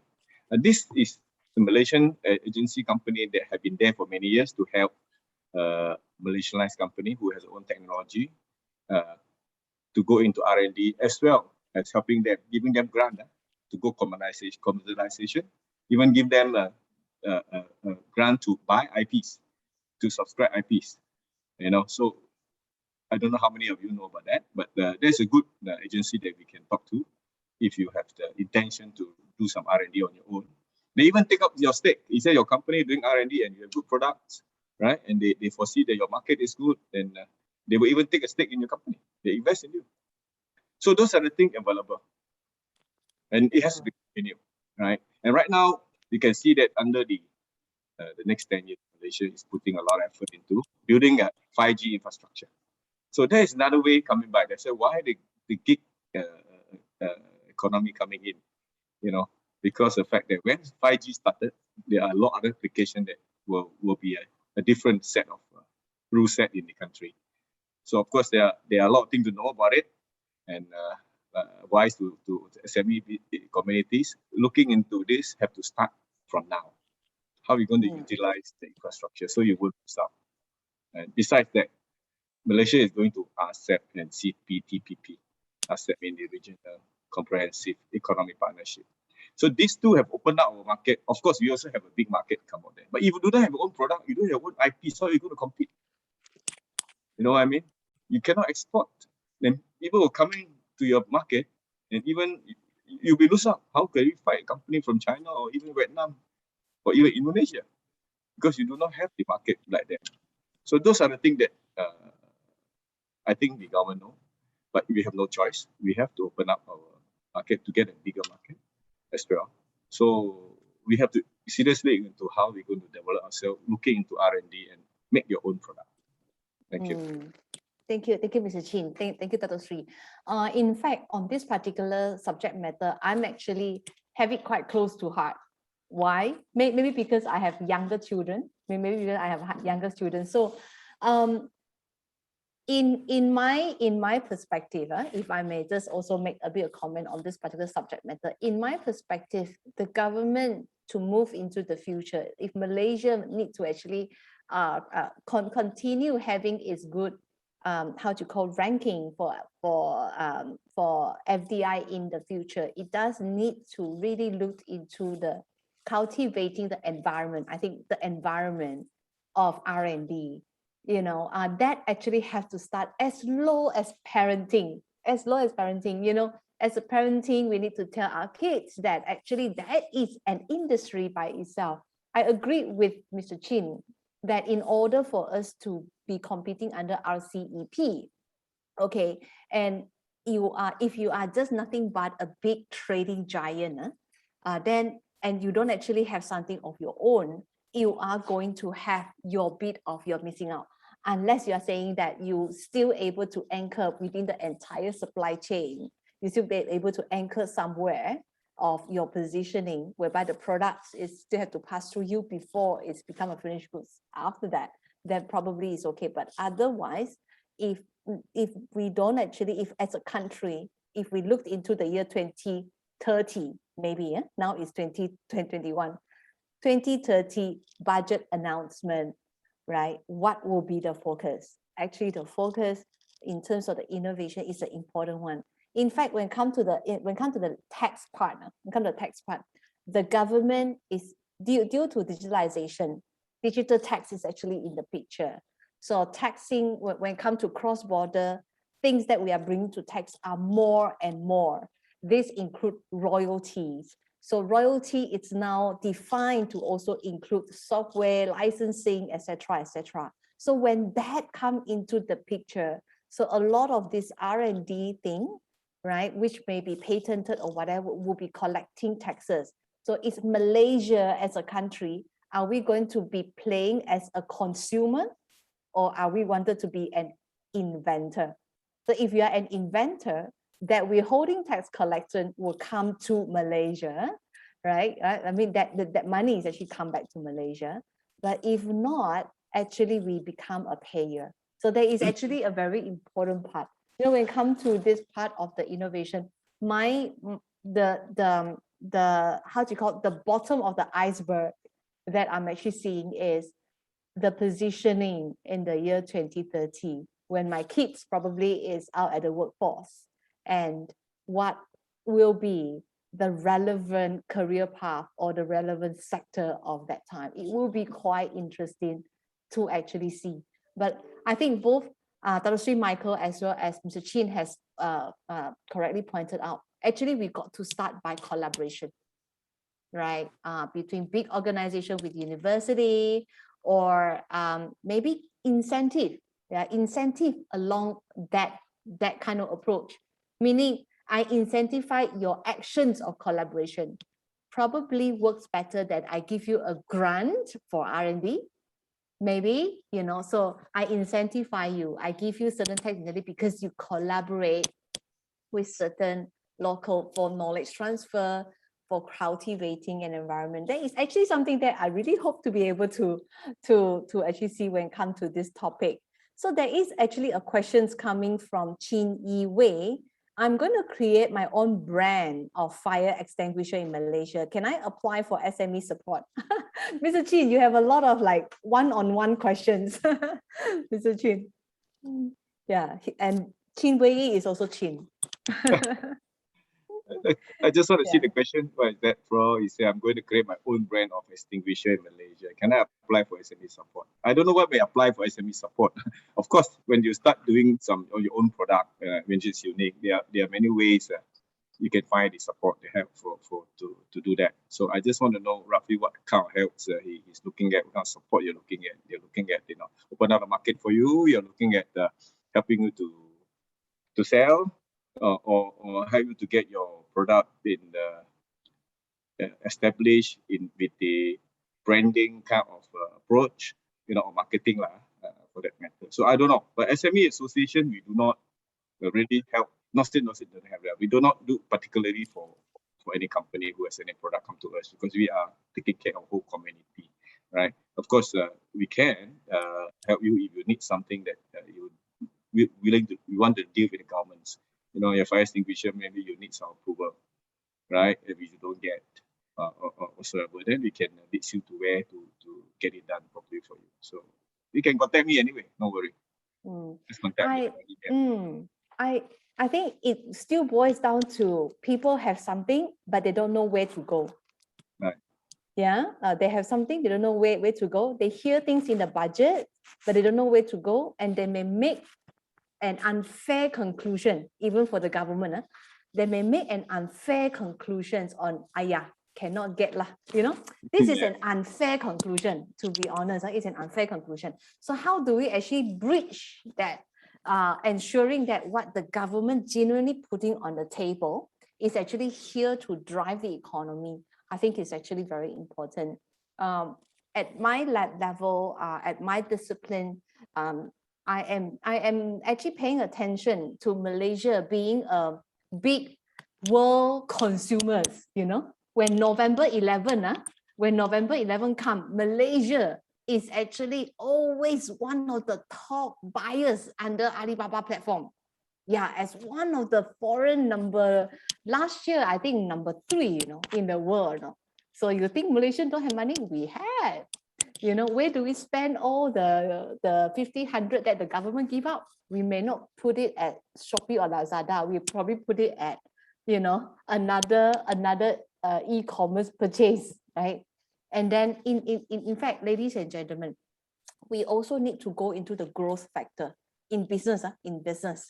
Yes, SMEs right now, the categories has a lot of service industry. But I think, how do we actually have businesses that actually grow? How do we encourage more of a growth activities that is continue to be done in Malaysia? I think it's something that is important. Dr. Sri Michael, through Invest KL, do a lot of help in bringing in the big boys, right? But how do we actually have our homegrown? I think it's extremely important, because at the end of the day, the growth of our economy does come with the actual growth of the businesses alone, in addition to just providing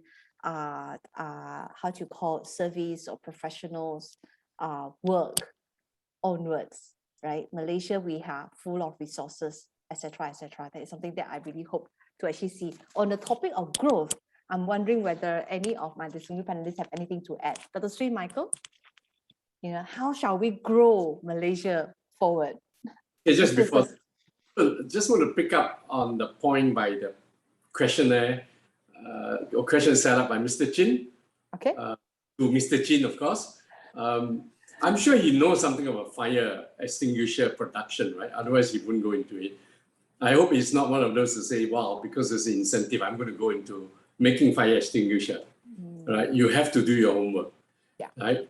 First thing is, you must get your fire extinguisher certified, right? So where will you go to? Go to Bomba first, and by knocking at doors and asking, you'll soon find the roadmap that you need to do before you come out with a fire extinguisher. It is a regulated product, right? Otherwise, backyard industry will be doing fire extinguisher. So before you even go to SME, right?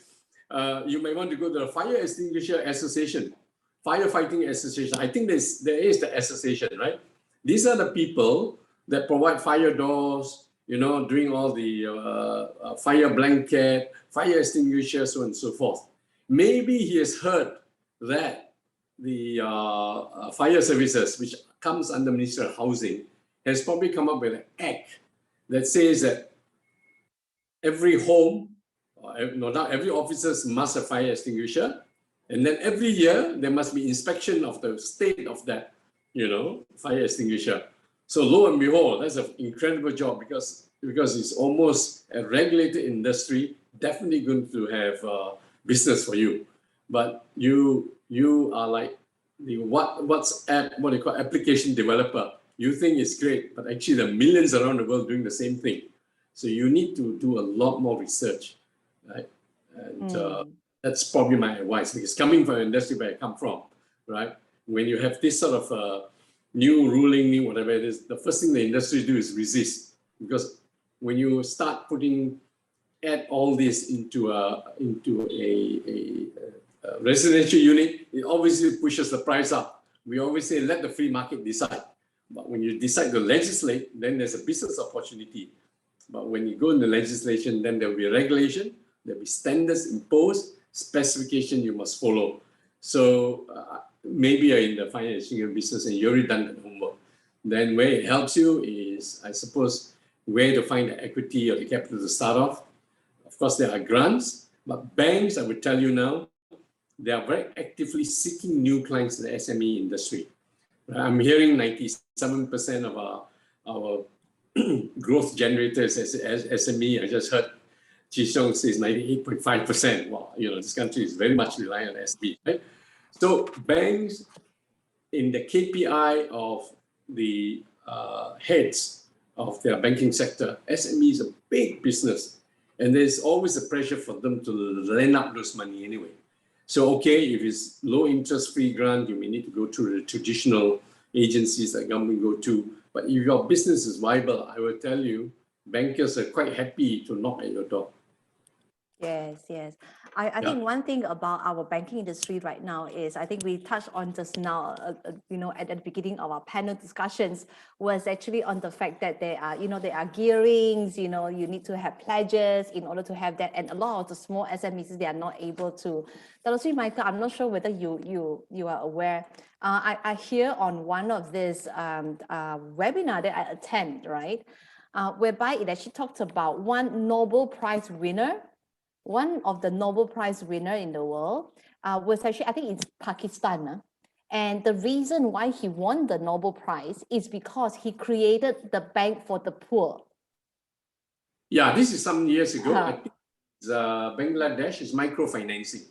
Yeah, the microfinancing sector. Yeah, so how he actually cultivates is, of course, there are always risks, yeah, when you are not actually having your guarantees or your pledges on it, but other measures to look into. So I think in the bank sector, in order to come down to the ground to ensure that the money is disseminated down, there probably will be certain things need to be re-looked into, not really shelved it, but it's more of how do you cater for this sector for you to still manage your benefit and your risk as a bank, and at the same time monitor your collections back, right? So there are things, right, in the world for the central bank to look into, when they craft their policies when it comes to microfinancing. Yeah, this is where Bank Negara is coming up with a digital banking license as an avenue to serve the underserved and unserved. All right. Seems like a simple formula, but obviously it's how do you reach the unserved and underserved, and how do you make sure the non-performance part of the within control. Obviously, it's higher risk. There's also a question of higher reward. That's a subject of another day. I know. Now, one more thing from Esther Hon, Dr. Sri, I think this one very close to you, maybe for Mr. Chin as well, because dear audience, for your information, Dr. Sri, Michael are very close to the education industry, right? Somehow or another, yeah. So we should call Dr. Sri Dr. Michael Yam, actually. So there is this comment from Esther Hon in terms of talent development, right? This is a comment made by her. The government must review the education system, syllabus and mode of teaching, which align with the talent required by the industry seriously, and also retrain the teachers and lecturers. This is the root of the problem. So I think what he's trying to say is you have to start from that before all the reskilling, upskilling, whatever the X number of 20 billion funds was actually in the picture. There is actually other things to actually to be taken care of. I just wanted to hear from Dr. Sri Michael and followed by Mr. Chin on this particular comment made by Esther Hon. Dr. Sri? Well, sir, I'm not sure whether your father is Dato' Arthur Hon, but thanks for the compliment. It's one of the things as you grow older that how are you going to give back to society, right? So of course I would say at RADA, I set up RADA Youth about 12 years ago. It's fantastic, and by some sheer accident or good luck, I suppose, I'm now the Chancellor of the University of Wollongong, Malaysia. But indirectly, I was also involved in training. Next year, I become the president of the Chartered Institute of Building, 45,000 members globally in 100 countries. And one of the roles is accreditation of university degrees. There are 3 universities that require their accreditation so that you become a professional member. So most of the, whether it's building degree, project management, construction management, architecture, engineering, all those, in order to be globally recognized, it comes under that. So obviously education, the curriculum, all those comes under that. And because, again, this is interesting, because of a pandemic, how do you reach out to people that you cannot reach now? So the Chartered Institute of Building has what you call the CIOB Academy, that anyone can tune in from anywhere in the world, where the lecturers are actually giving you upskilling courses and that sort of thing. And compared with the fees that you pay at the universities, it's obviously much lower. So there's a whole body of knowledge there.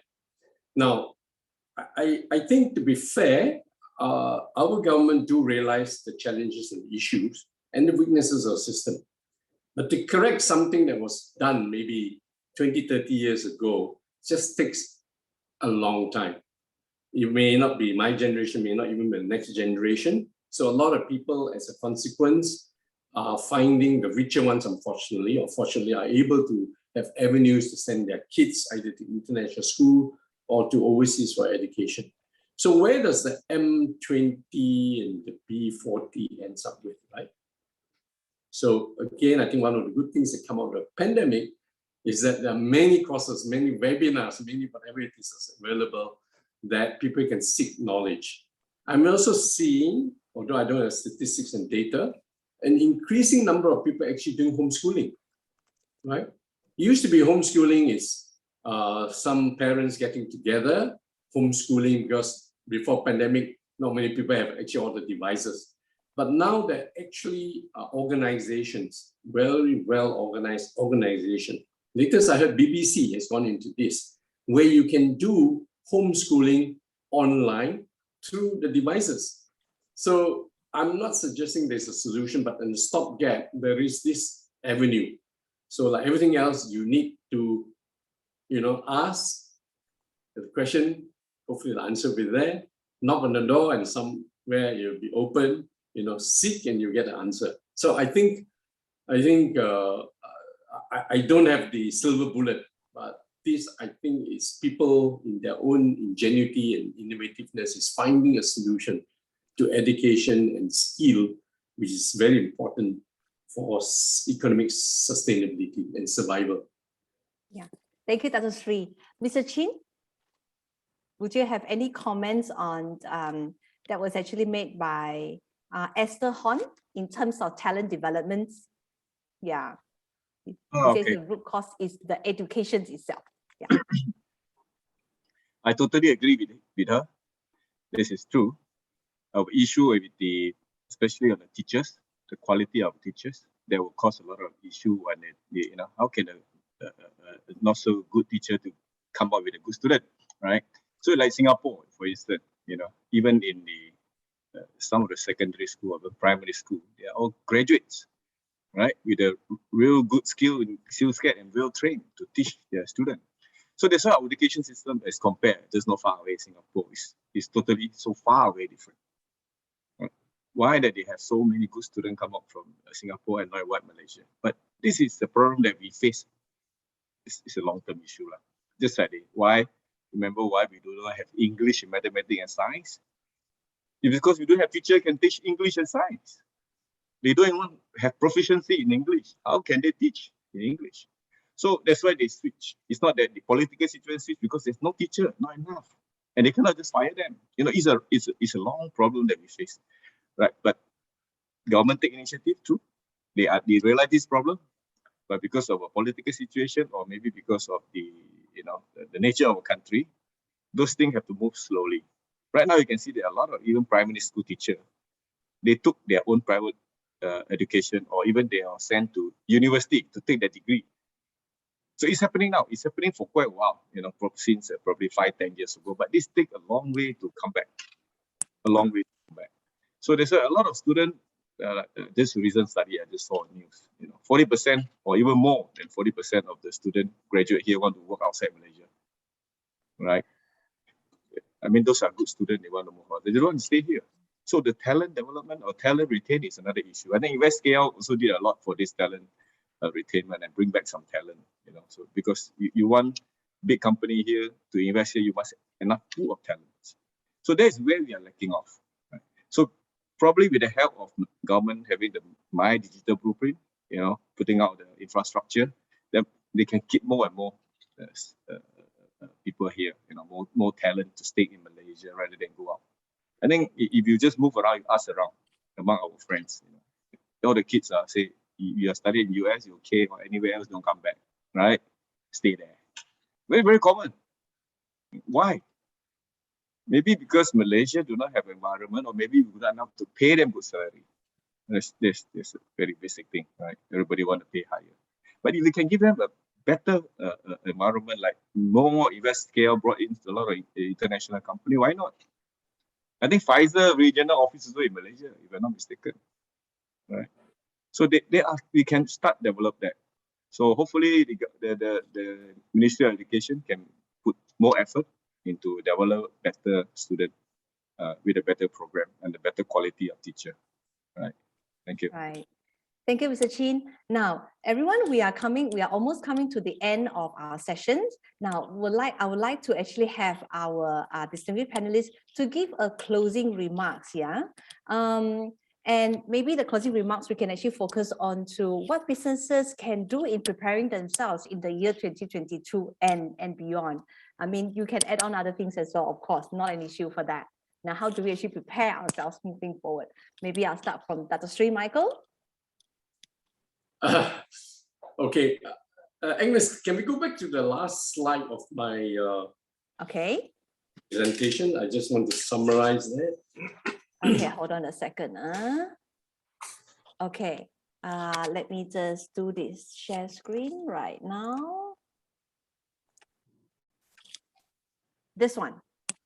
Am I right? This one? Yes. Okay. Right. I just want to summarize. That is not all bad news, despite the changing politics, geopolitics, and what have you. I wanted to just share the silver cloud in the lining, as I say. We all know, Malaysia, Kuala Lumpur has got some great things, right? Great char kway teow, chicken rice, curry laksa, and all that. But that's not the reason why these companies come in. So if I refer you to the right-hand column, these are third-party validation. First best nation to invest in for 2019. $1 million question, would it be in 2022? I would say probably yes, right? If you just look at it from the ASEAN perspective, Thailand with its government problem, Myanmar with its attempted military coup, and Singapore with its high cost environment, and then also our other neighbor, Philippines, all having the problem. I think everyone probably ends up with the same challenges, and proportionally also drop in terms of its attractiveness. So I think we will still maintain that. We are second in ASEAN in terms of global competitiveness. And then if we look at World Bank, this is the second best place for global doing business ranking. This is where we like to be ranked very low, 144th by Mercer. This is actually in the cost of living survey. So we are very low. Number one being the most expensive. If you look at our neighbor, Singapore, probably is the top 3, right? So this is where we have the advantage. We do provide some attractive incentive just to push them through the line. We do give corporate tax exemption, although nowadays they hardly ask for that because they know just by the attractiveness of some of the virtues I mentioned, that's good enough for them to relocate to Kuala Lumpur. We do give investment tax allowance, import and custom duty exemption, unrestricted foreign knowledge, and then for foreign workers. So we can get actually work permit for them quite easily. Otherwise, you have to go through all the red tape. And then on the left-hand side, bottom, for the wife and for the expatriate, we have 350,000 graduates in 2018. So there's lots of pipeline supply. So when I speak and engage with some of these MNCs, they say we like to come to Malaysia because there are lots of talent. But it is also a weakness because some of these talents are not ready, right? And as Chishan was saying, quite a lot of the good ones actually get pinched and they go to the global capitals of this world, right? And you look at our universities, 68 public and private universities, high number. In terms of connectivity, of course, if you talk about regional role, they must be able to find flights quite easily and not wait for 7 days for the next flight to take him back to his headquarters or to a potential client. Infrastructure, I think that's continuous improvement. If you look at our LRT, MRT2 about to be completed, and hopefully the announcement of MRT3 end of this year or next year, I think that will definitely add to the quality of our infrastructure. And in terms of accessibility, we are within 7 hours of major all Asian cities. So if you look at the northernmost, it would be Tokyo and Beijing. It's probably all within striking distance. Great quality of life, 3 hours drive to a lot of diverse sceneries. 79 international schools. That's quite interesting. And you know, in the past, you find this inadequate enrollment in international school to sustain itself. But now we're 79 because they've relaxed entry by local students in there. And I think that I suspect would stop quite a lot of money flowing out when parents have to send them overseas to give a private education to their children. We have 24 world-class golf courses, and then we have MotoGP, like previously F1, and the multicultural and friendliness of Malaysians. So I wanted to share this slide so that the audience and participants can say, wow, you know, Malaysia do have some good attributes that we can brag and boast about, right? What was the other question, Agnes? The closing remarks. The closing remarks. Yeah. And so moving forward, 2022. 2022 is a reset. It's time for repair. Okay. If you are doing fire extinguishment business, right, you should try and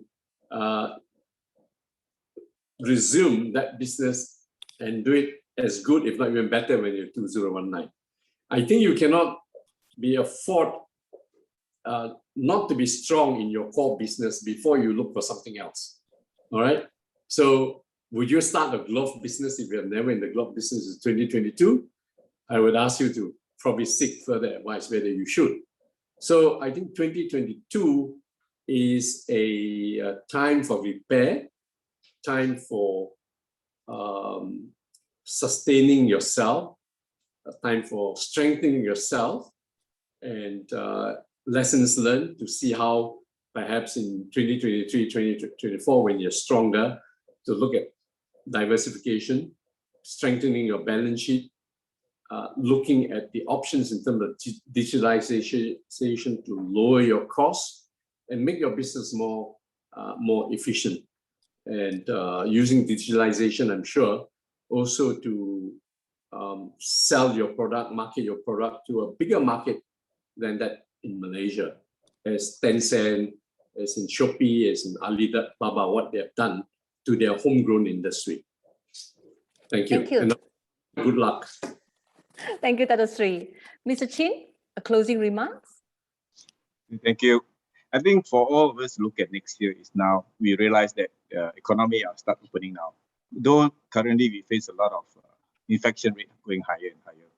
But just put in mind that this will never come back to the old MCOs anymore. So you have to look forward.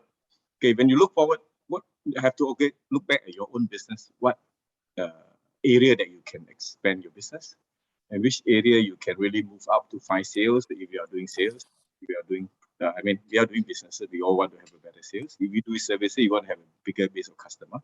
So study it well, and then seriously look into the asset. Countries are coming in. Study your businesses. How can you protect yourself? Not protect only. How do you improve yourself? Not only to get business from other countries, but how you make sure that your customer won't be snatched away. So you have to defend your fort. Is number one. So number two is that looking at all resources we have, the government is providing. Try as much as you go and get it. Even whatever allocate a budget, go and get it. And if you really need any consultation or on the grants or whatever, you can contact us. I think Agnes firm also can give you more on the accounting tax. What do you call? Understand more tax lah. You know what is going to hit you, what is going to help you. You know, you can refer to them. I think I also may have to refer to her, right? So that you have to put yourself in a position that you're ready to fight. You know, with all the bullet in your hand, right? That's all. It's just ready to go. Thank you. Yeah, thank you very much, Mr. Chin. Yeah, I think maybe if I may just to add on this entire closing of the sessions, as far as talent is concerned, talent will go where the growth is at, I think. So if Malaysia as a country, we can convince our people that the growth is here, talent will stay. So, and talent will also come. So as a country, we got to actually find what is our growth factor. In addition to our God bless sector like the plantation and and the petroleum, we need to have other areas that we can also anchor on as far as growth. I think as an SME myself, right, a practice and an SMP, we call ourselves SMP, yeah? Small medium practices, SMP ourselves. Basically, globalizations is something that we have to look into. Working more than just Malaysia, like it on a collaborations. In fact, even a conference of this sort, we wanted to give you information more than just Malaysia. Why? Because not only we are talking about business have to go global, the human is actually going global. People can do business anyway. So there's another terminology we actually call digital nomads, that belong to nobodies. So which citizen they are belonging to, which tax jurisdiction they are paying taxes on, right? And that resulted the government coming out with that particular measures of foreign source income that need to be taxed in the country. So, when people are moving around, we no longer talk about cross-border transaction. We're talking about borderless transaction. There's no border, ladies and gentlemen. So whether pandemic or not, we got to start looking into that, and collaborations, I think, is a way to survive. And honestly, the growth is not just in the government's hand. We are responsible in growing our bit to make that entire overall growth grow, right? I myself how do you call someone who studied overseas and come home.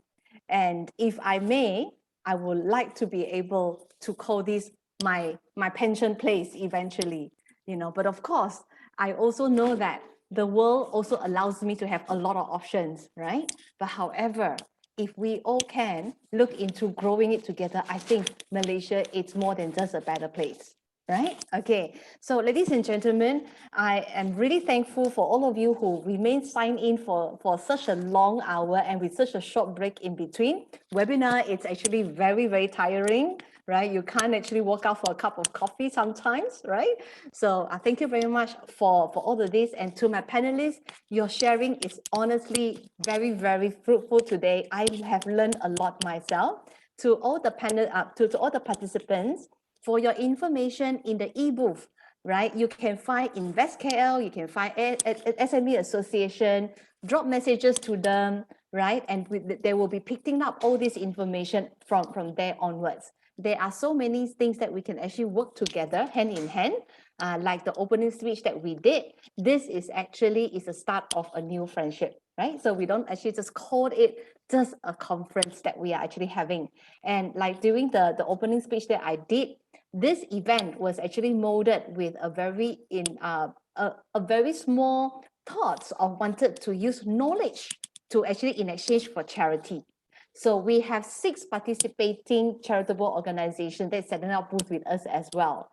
And whatever that you have paid, we are also donating out to them. Okay, so if you may visit their booth as well, and they're more than happy to receive direct donations directly from you. I think whether you are a corporate citizen or you are individual citizen, a once a year good giving is something that I think everyone can do. The reason why we keep the amount very low is because we wanted to penetrate as many people as possible. So the knowledge that is shared by our distinguished panelists, I am very thankful for your time. Dr. Sri, Michael, I actually had to contact you when you're in London. I'm so grateful that you managed to say yes to me. And Mr. Chin, thank you so much for the last minute changes. And it's so kind of you to saying yes to us as well.